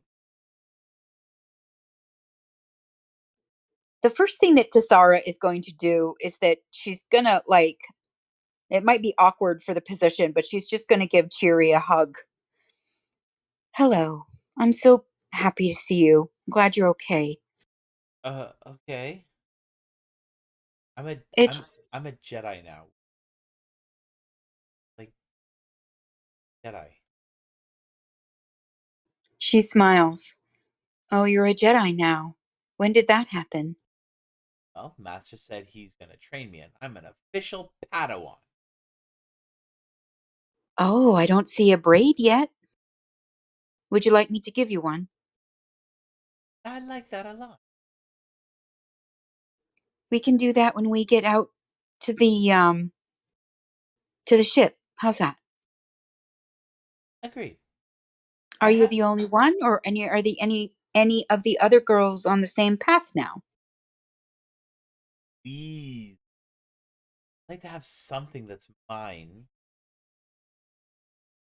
She smiles at her, although her smile is very sad. All right, it's time to go home. Hey, I have a favor. Yes? See these? She holds up some beads. Yes? So I know that they're really important. And, well, the braid is. I know the braid's really important. And when we went shopping, I got these. Use them for my Padawan braid. I think that would be lovely. I know just where to place them. Thank you. Zipping along. Tesara is just quiet.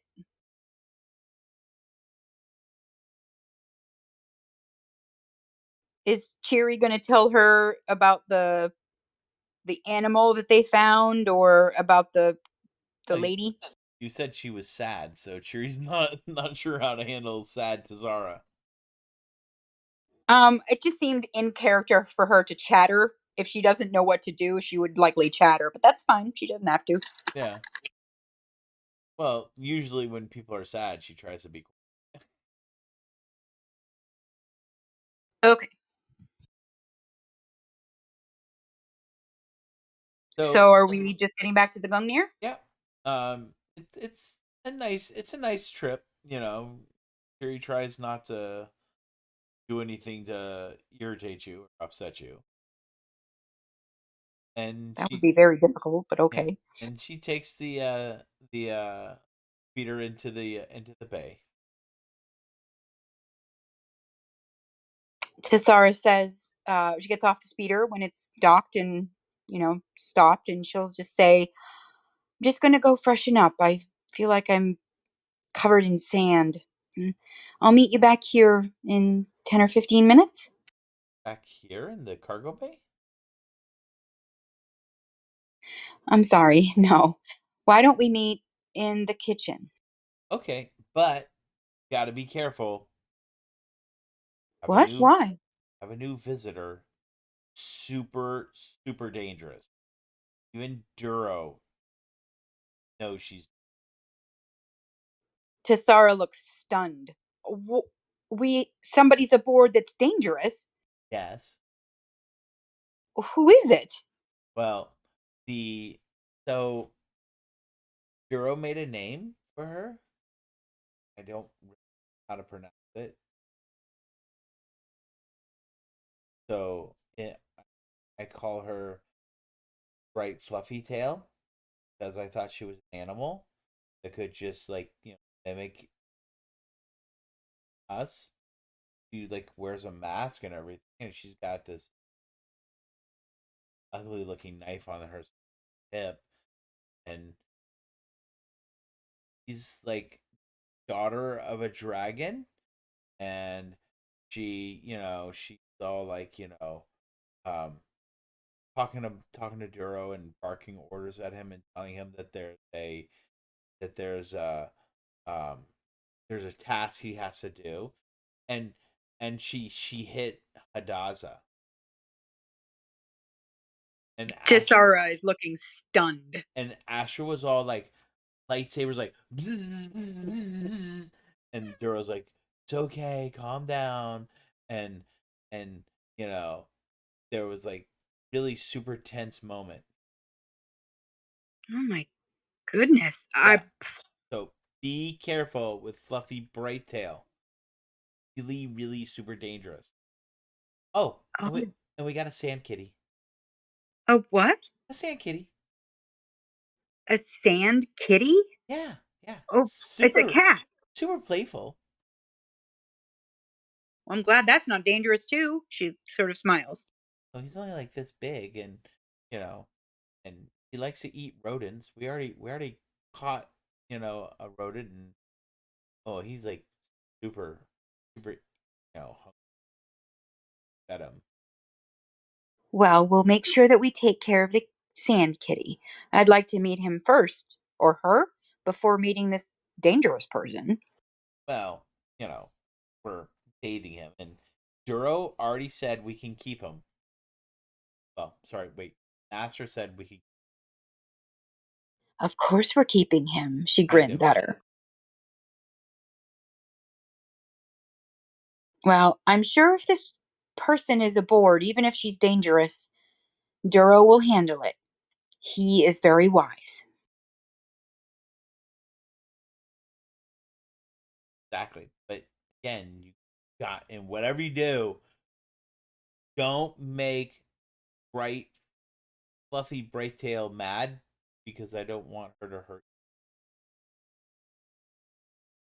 I promise I won't. I'm gonna go straight to the washer and freshen up, and then I'll meet you in the kitchen. Okay. And watching her, watching her security monitors. Because if she does something wrong to my family, I'm gonna do the Astra with a bzz, bzz, bzz, bzz, bzz, bzz. Well, it's very smart of you as a Padawan to pay attention. That is one of the first lessons is always pay attention to what's happening around you. Mm-hmm. Very wise.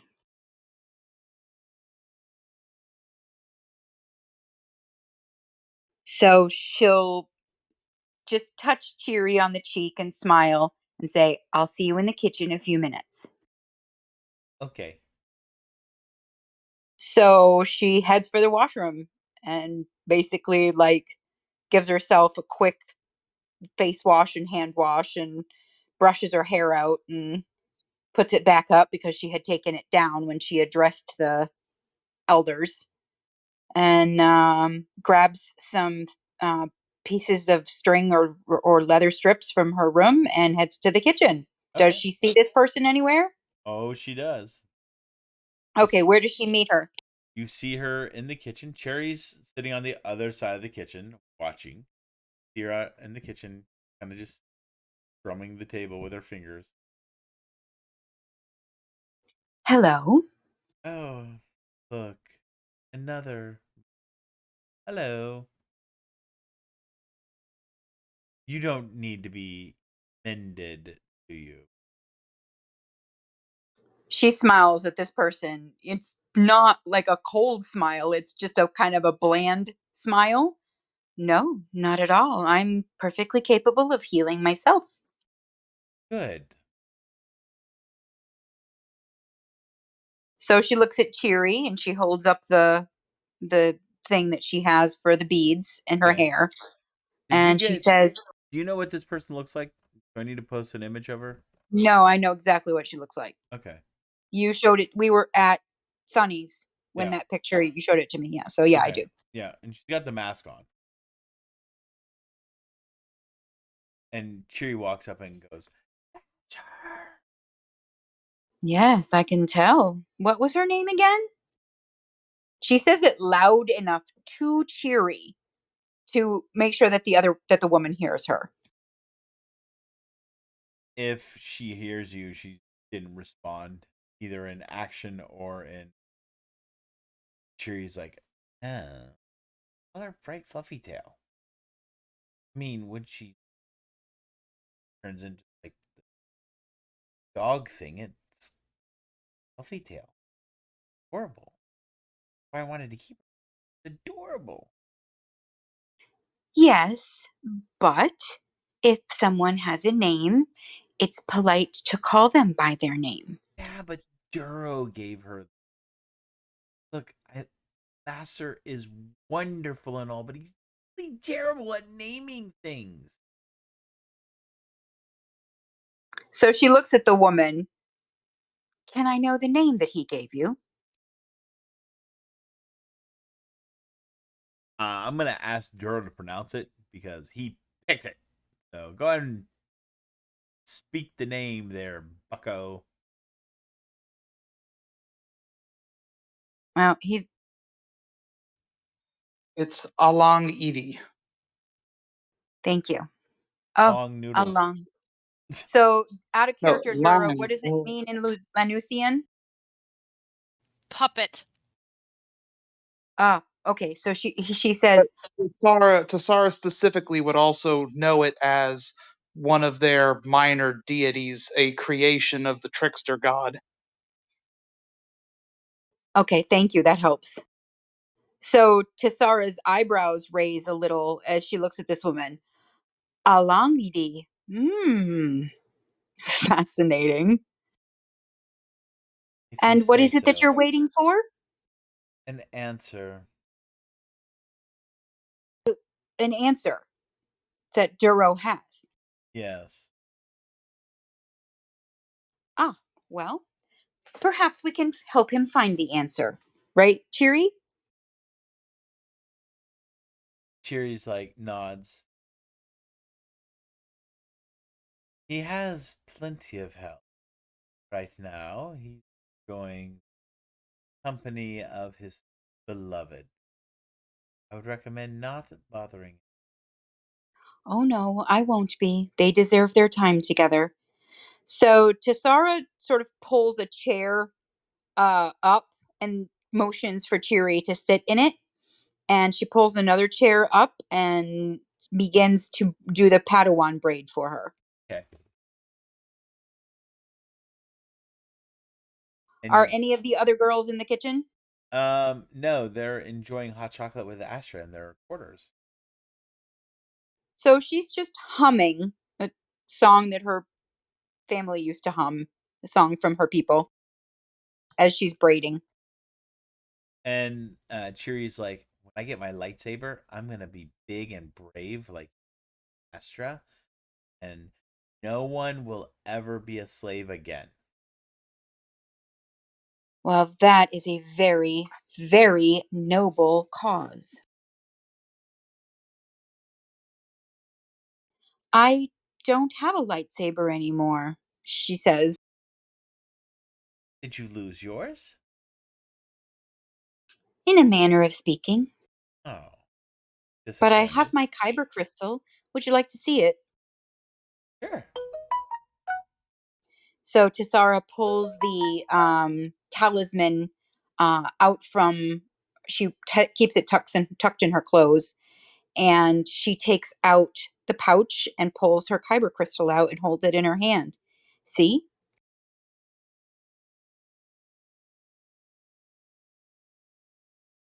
It's blue, by the way. Oh, pretty. Someday, we'll get you one. There will be a place where there will be a cave, and it will choose you, and you'll be able to take it as your own.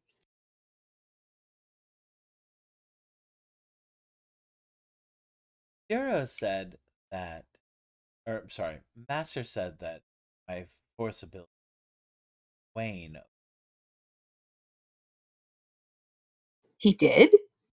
Diminish the Um, word he said. Out of character, before I go any further, did Tassara know that?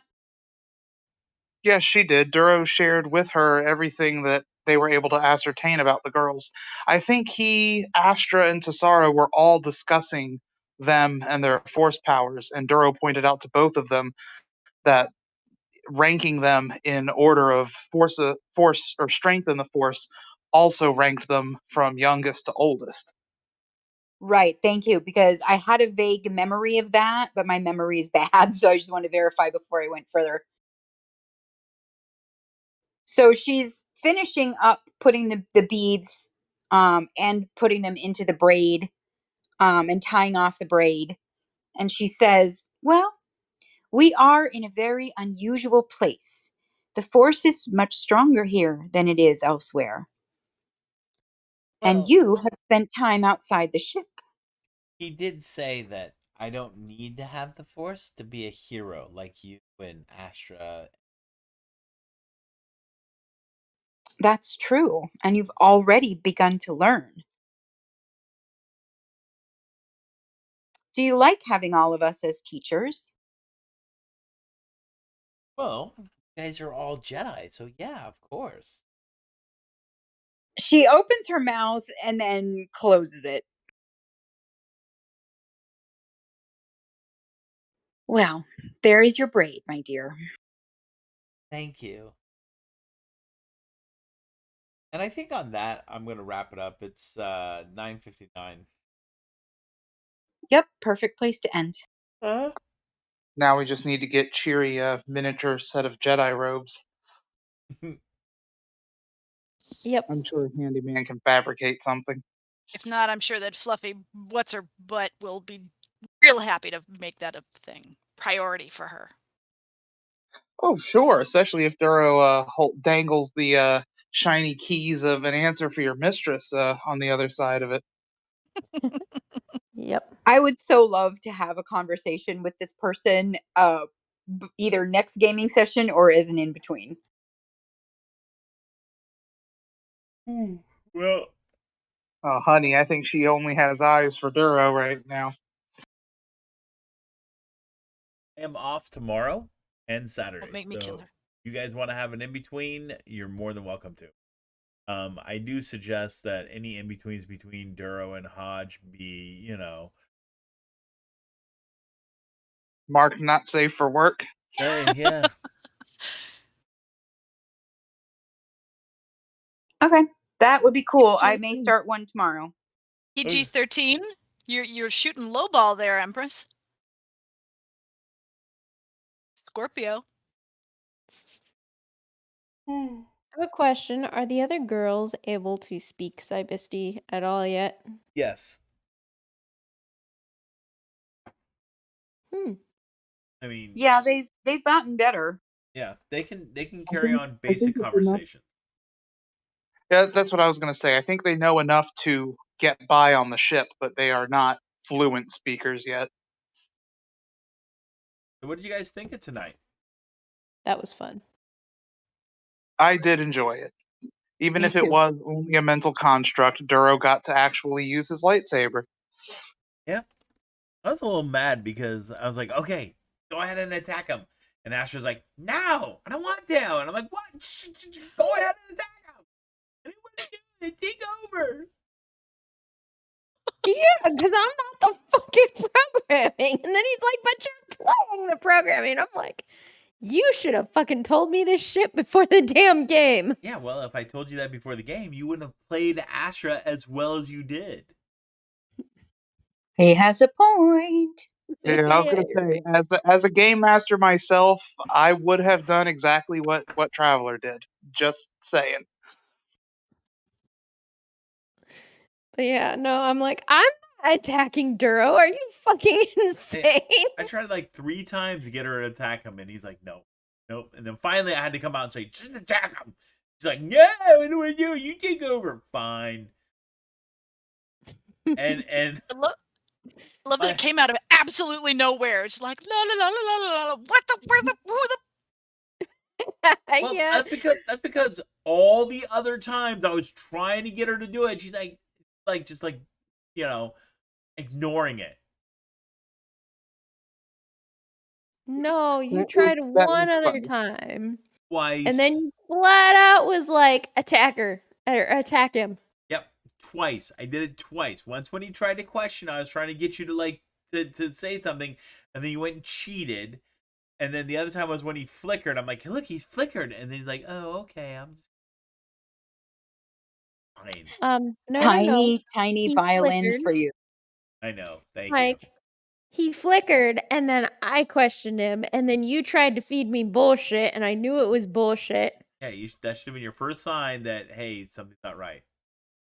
Oh, I knew something wasn't right. I'm like, he's trying to trick me again. He's gonna have me attack Durro, and I'm gonna end up with a really lucky hit, and Durro's gonna be, the player's gonna be pissed off at me for killing his character. Well, in all truthfulness, my first attack killed him.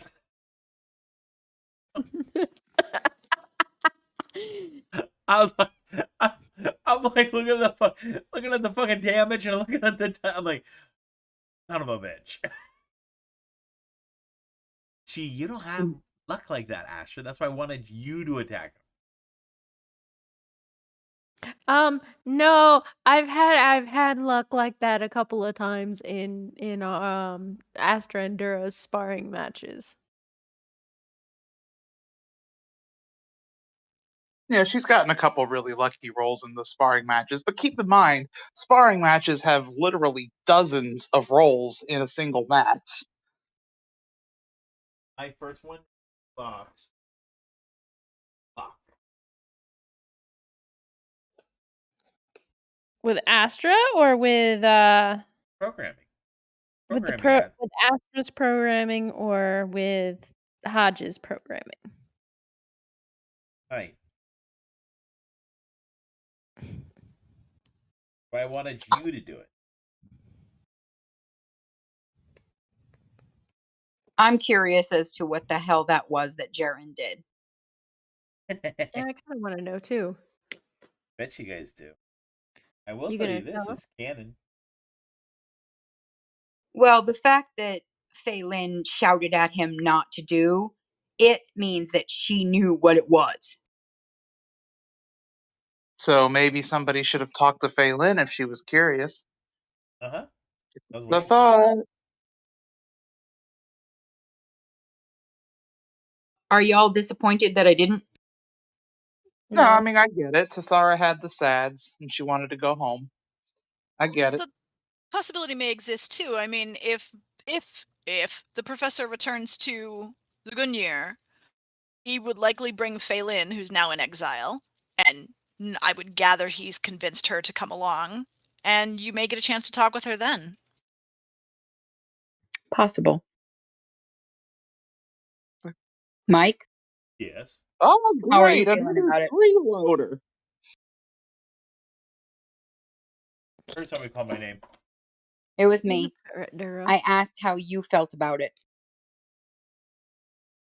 I felt that for once in Tara's life, chose not to act, not to involve herself. I think that, you know,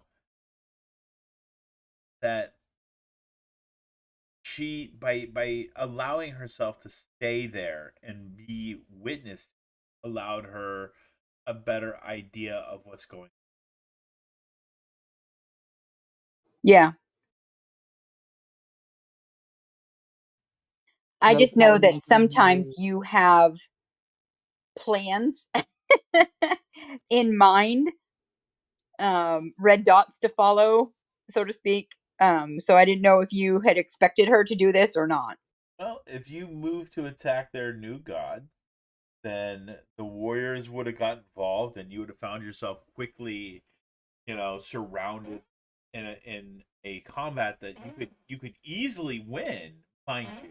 But winning means killing these warriors. Yeah, no, she wouldn't have attacked anyone. Yeah. I find it very interesting that Tesara trained with Durro for so long, especially when he was such a hardcore Jedi at the time, and never did adopt any of his detachment.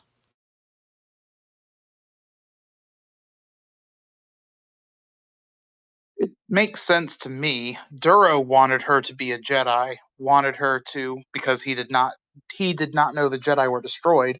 He wanted to take her to Coruscant and hoped she would choose the Jedi path, but the reason her village allowed her to learn from him was because their Yulsani had died before he passed on all of his teachings. So the current Yulsani's own training was incomplete, and Durro, as a kind of out of a small sense of guilt because his crash ship caused all that, he was teaching her Jedi skills and powers to supplement the defenses that the Yulsani would have already had. If So it's my from understanding, go ahead, Dora. so from Tesara and the village's perspective, the Jedi powers were to assist in her Yulsani duties, whereas Durro, yes, he accepted that for now, but he did always want to take her to Coruscant and hoped that when she got there, she would choose to be a Jedi instead of her people's Yulsani.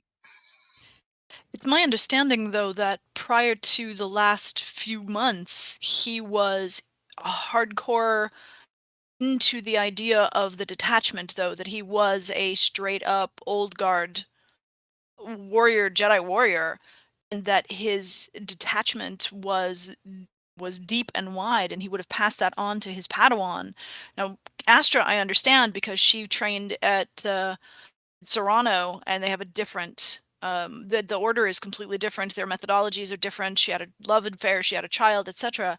But Durro, being old school, would have passed on that sort of. This is how you approach situations, is with that detachment and discernment that Tesara did not pick up. In it what appears to be almost any of that. The interesting thing is, observationally, I see what you are seeing. Durro recognized the shortcomings of the way the Jedi viewed detachment and paid a lot of lip What the heck? paid a lot of lip service to wanting to do things differently and to teach differently. But as you pointed out, he was trained a certain way, and it took a little while to break the conditioning, so to speak. I He knew, also feel like he knew what he Tesara didn't have anybody to make an attachment to that she hadn't already made attachments to in that time. Like she was attached to her family, right? And then they left, and he, naturally told her attachments can lead to the dark side. But he was really the only person that she might have had an attachment to until they, came on the ship and she met all the people that she met, Ava and Nova and Ryan and Caleb and then started forming attachments and began to understand them. And all of this time his training was don't do that, but she didn't ever really feel like she could live up to his expectations of that. And now she's watching him change his feelings on it himself. Okay, we had talked about this once before. Durro never taught her to eschew attachments. As I just said, he disagreed with the way his Jedi taught things, but he himself had been trained that way, and even he did not realize how deep that conditioning went, how easily he slipped back into old patterns. As far as what he taught her to be careful of the attachments, that they do not lead her to the dark side. But he never discouraged attachments. In fact, he encouraged healthy attachments as long as she could let go if necessary. Right. You're right. My apologies. That's correct. And I guess that's where I struggle, is that even in this scene, as an outsider, and obviously I'm speaking completely out of character, it seems that Tesara's attachment to the mother and child and to the outcome of what went on there um, didn't really serve her. In fact, it may have served to cause a situation where now Jaren is a god.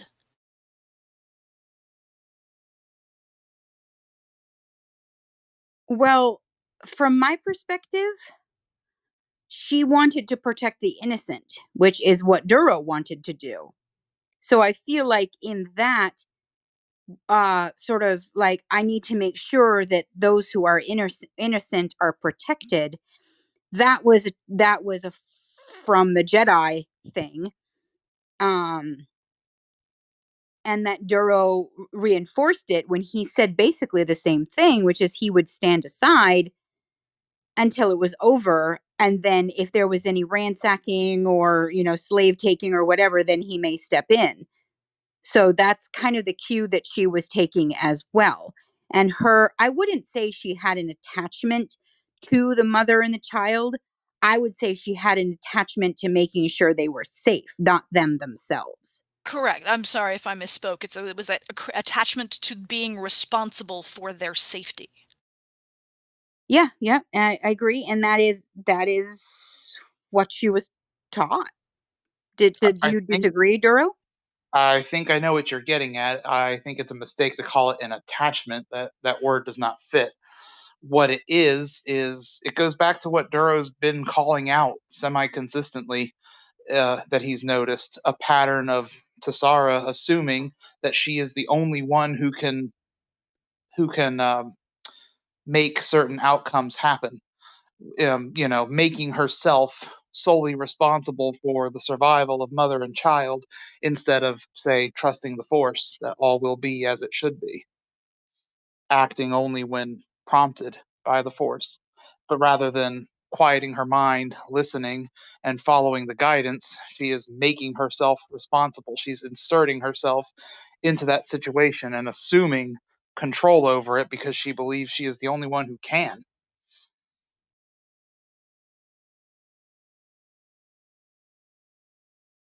I would not disagree with that as a character. Like as a player, knowing my character, I'm on your page.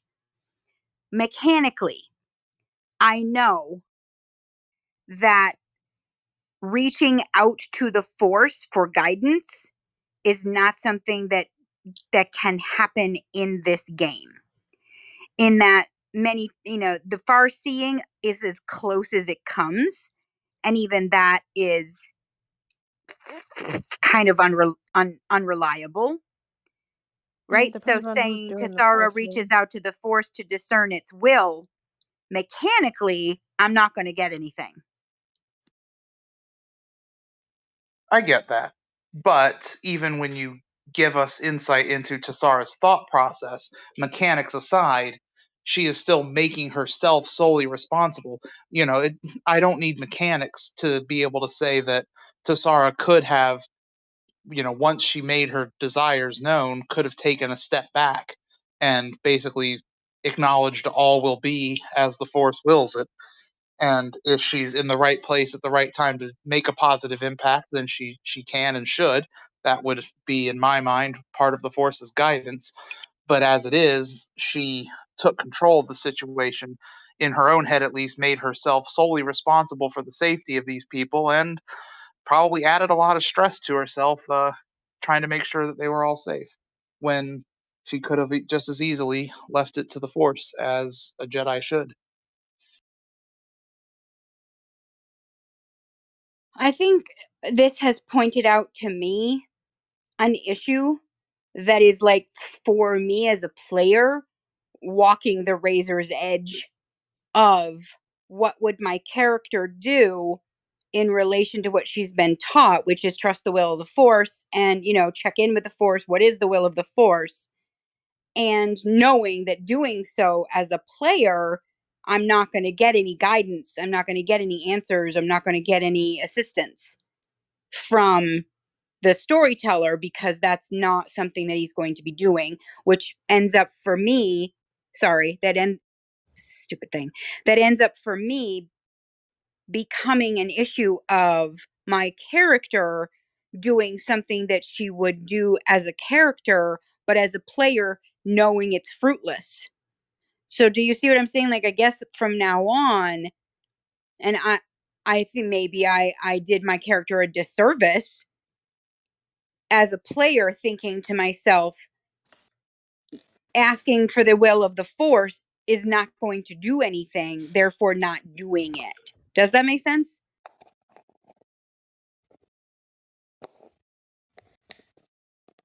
I feel Tesara would have done that. But as a player, I allowed my player knowledge to not do something that my character would have done. There's that razor's edge. But how Is do you it know something? that? Is it something your character wouldn't have done? I mean, we all role play, have role played before. Characters will surprise even the people playing them. I mean, I have been surprised many times on this journey by decisions Durro has made. I've seen what Yeah. he did, and it didn't make sense to me as a player, but he did it, and I had to sit down and go, okay, why did he do it? And Yeah.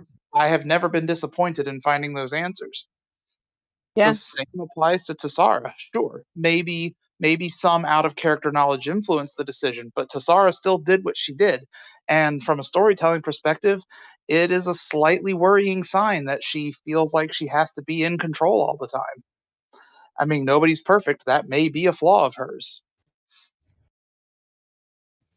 Interesting. I mean, that does make sense for it to be a flaw of hers. I mean, she trained for her entire life to be the protector of her village and her people. Yeah. So I can understand a certain degree of, I am responsible. I must control this situation. In spite of Durro telling her for the same amount of time that you need to let go of the illusion of control and trust in the Force. The irony of that statement is that as Hadaza and Tesara were talking on the ob deck before she went to the village, they were talking about why in the hell Haj would have run into that storm. And Tesara's response was, it was as the Force willed it, and there were lessons there for you. Find out what they are by listening to the Force and trusting in it.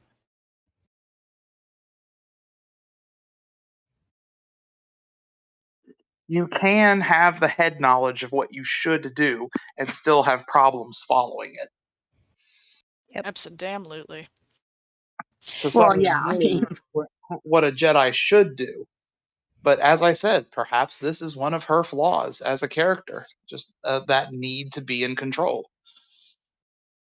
It also doesn't seem out of character for Tesara. I mean, as I sit back here and say I find it interesting that she trained with him and didn't learn that detachment from the responsibility, this need to, to as Wanderer said, to control the situation or to insert herself into the situation, to act for what she believes to be the greater good. She's the one determining the greater good based on her own set of morals. But I don't see that as being out of character for what I know about Tesara either. She does, in fact, often act on what she believes to be the moral high ground based on her own sense of right and wrong and where the good is. That is typical Tesara behavior. Yes, and there is the piece of where is the middle ground between acting and not acting. Even the Jedi themselves say, trust in the Force, and yet they became soldiers in a war and acted. Yep. So to act is within the Jedi way, and not to act is within the Jedi way. So um it's a This sounds very like a fascinating philosophical discussion that would be best had with her former master. yes, likely she's absolutely going to speak to him about what happened and tell him, because that's just in her nature too, to go to him with it.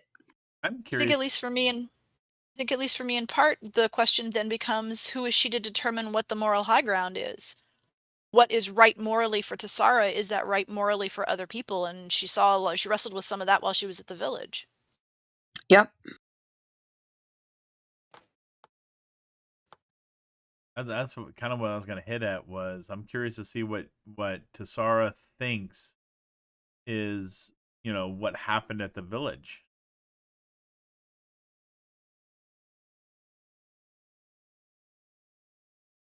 Yeah, I mean,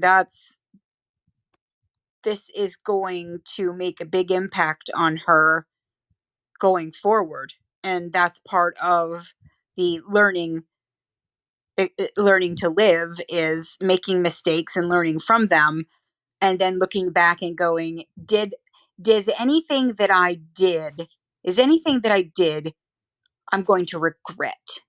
For me as a person, not a character, but as Amy, there are things that I look back on that I learned from, and I went, I don't regret what I did. I don't regret anything of this particular thing. But there's other things that I learned from that I went, yeah, I regret doing that. I wish I hadn't done that. So to me now, as Tesara has to look back on this and go, did I do anything that I regret doing? That's another important piece. Yeah, but my question to you is, what transpired in the village? What is your take on it? Is it something bad? Good? Overall, walking away from it and not seeing the ripples that happen afterward, I have to say that what I believe is that it was for the good, because there aren't going to be any more sacrifices to the spirits of innocent people that don't need to happen. And yet, you know, will it be good? Yes. Is it going to be all good? Well, that's naive and would be stupid. No, it's not going to be all good. But she's not going to be there to see the ripples, be they good or bad. She can look at what happened and think that could have gone so much worse. And she was waiting for it to just fucking be awful. And it was not as awful as she had feared it would be. So she can look back and go, yes, are there good things that could come from this? Absolutely. Whether they're good or bad, I will be gone. I won't know. Unless she finds word or returns there someday. You know what I'm saying? But she Yeah. can walk away going, Nobody who was innocent in my eyes, that's very important. In her eyes, no one that was innocent was slaughtered. She, she doesn't like what happened in some aspects. And Jaren is certainly going to get, she has a lot of opinions about Jaren that she's going to have to process. But again, this is, again and again and again, she's not going to be there. If this was her homeworld, that would be a different story. If this was her village, that would be a different story. She's not going to be there. She's not going to know. Like maybe someday she'll hear, he became a dark sider, or he didn't become a dark sider, or Phelan is still there, or Phelan is not still there, et cetera, et cetera. I don't know. But what happened in the village could have gone so much worse, and it didn't. Yeah, because originally you were like, "This is a dark hack. Is he gonna get a dark side opponent?" Blah blah blah blah blah. And I'm like, I'm not gonna answer those questions. I want you to come to your own conclusions on this. I saw a lot of Anakin in his words and actions. The ego, especially. um, I think it's likely that is somehow going to turn on him and become something different that he doesn't expect. You know, manipulating the force to create grass in whatever way that he did it. Is that a dark side act? I don't know. It doesn't seem like it, but manipulating the force to show, you know, I don't know. It's that whole thing was bizarre, but yeah, she's walking away and being like, whether I am there or I am not there, whatever is going to happen is going to happen. Gentlemen, I wash my hands of this weirdness. And Durro, about Shuri. That is very interesting.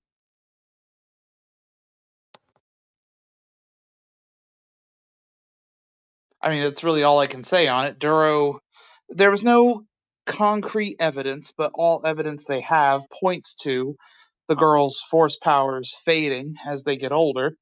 And Cheery wants to be a Jedi, so that should be very interesting. She would be a living case study of, do you need the Force to be a Jedi? Sure, there are certain aspects of being a Jedi that kind of require the Force, like building a lightsaber or, using it to enhance yourself, or even trying to sense its will and be directed what to do on a cosmic level, if that makes sense.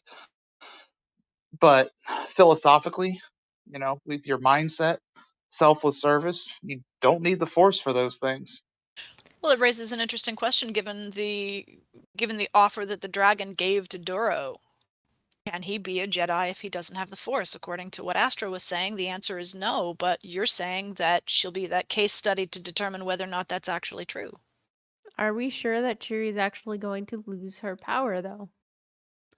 Let's put a pin in I'm that for just a split second.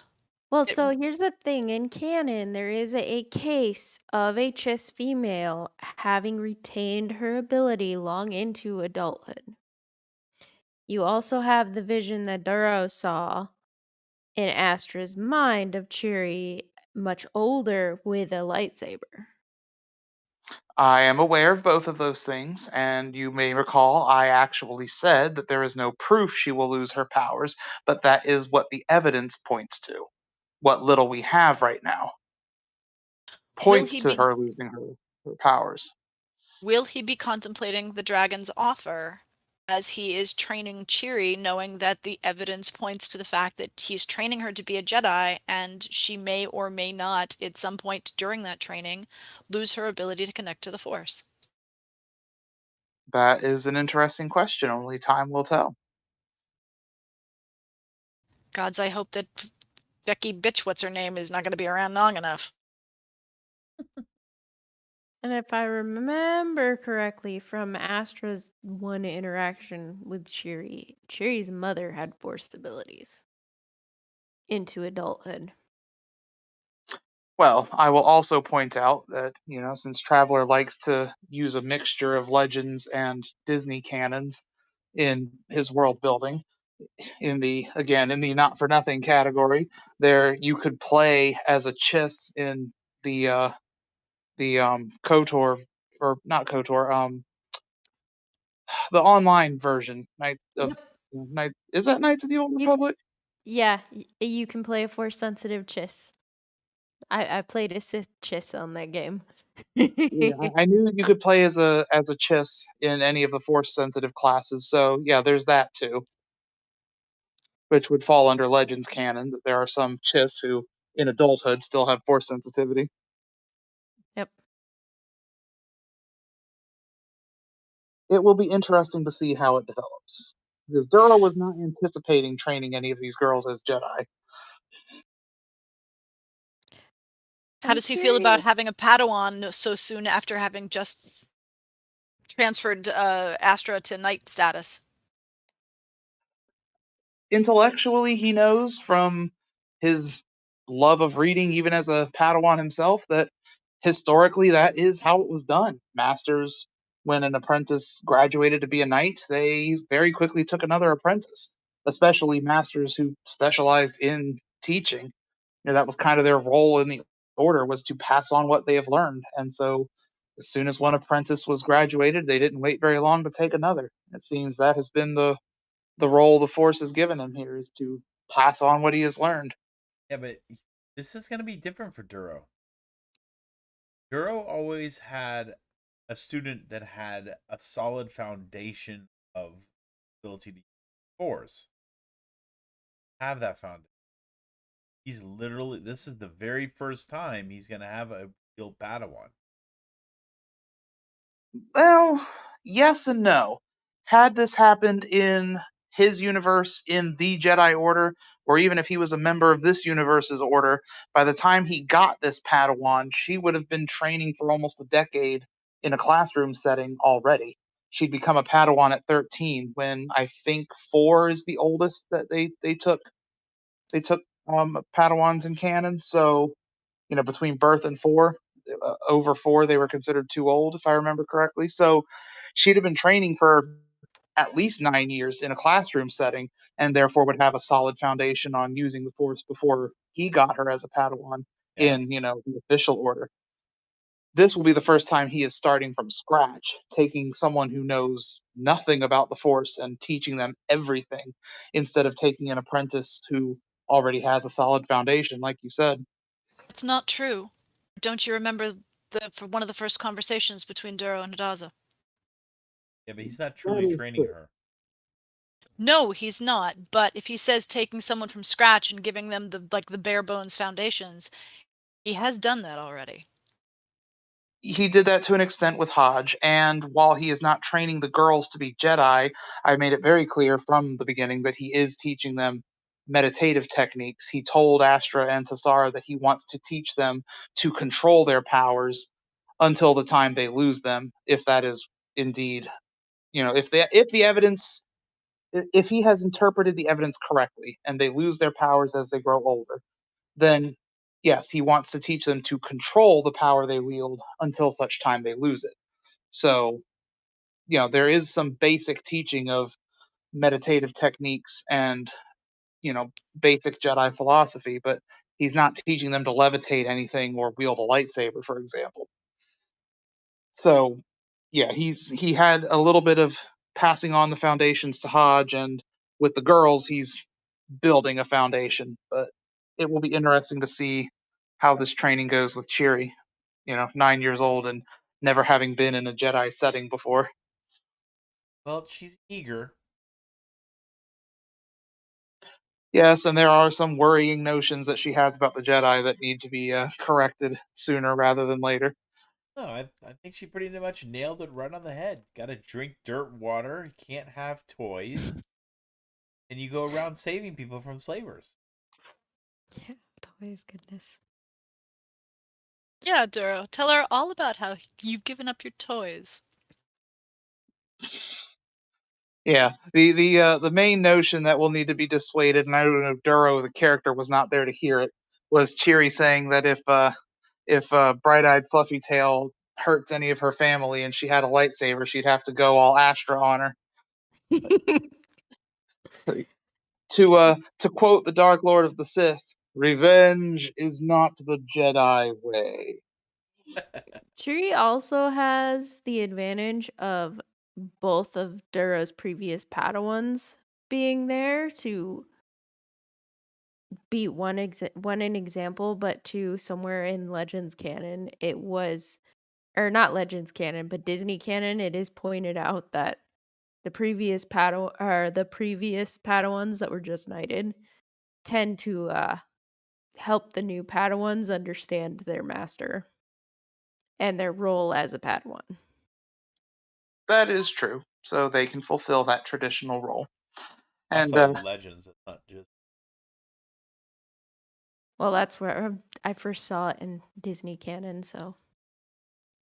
anyway, Charlotte wanted me to pass on that she is giving me dirty looks because she wants to go to bed. Okay. Yeah.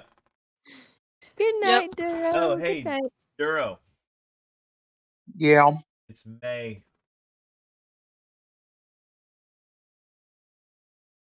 Charlotte will know what that means. Yes, and she had told me to reach out to you, and I forgot. We are still waiting for our tax refund. As soon as that comes in, Charlotte said it should be another 2 or 3 weeks. Okay, I 2 know. weeks based on the timetable we were given from the federal government. So Want to let you know it's May. I am aware it's May. Okay. We are still waiting for our refund. No rush. We're all right. Well, as soon as that refund comes in, you will know about it. All right. All right.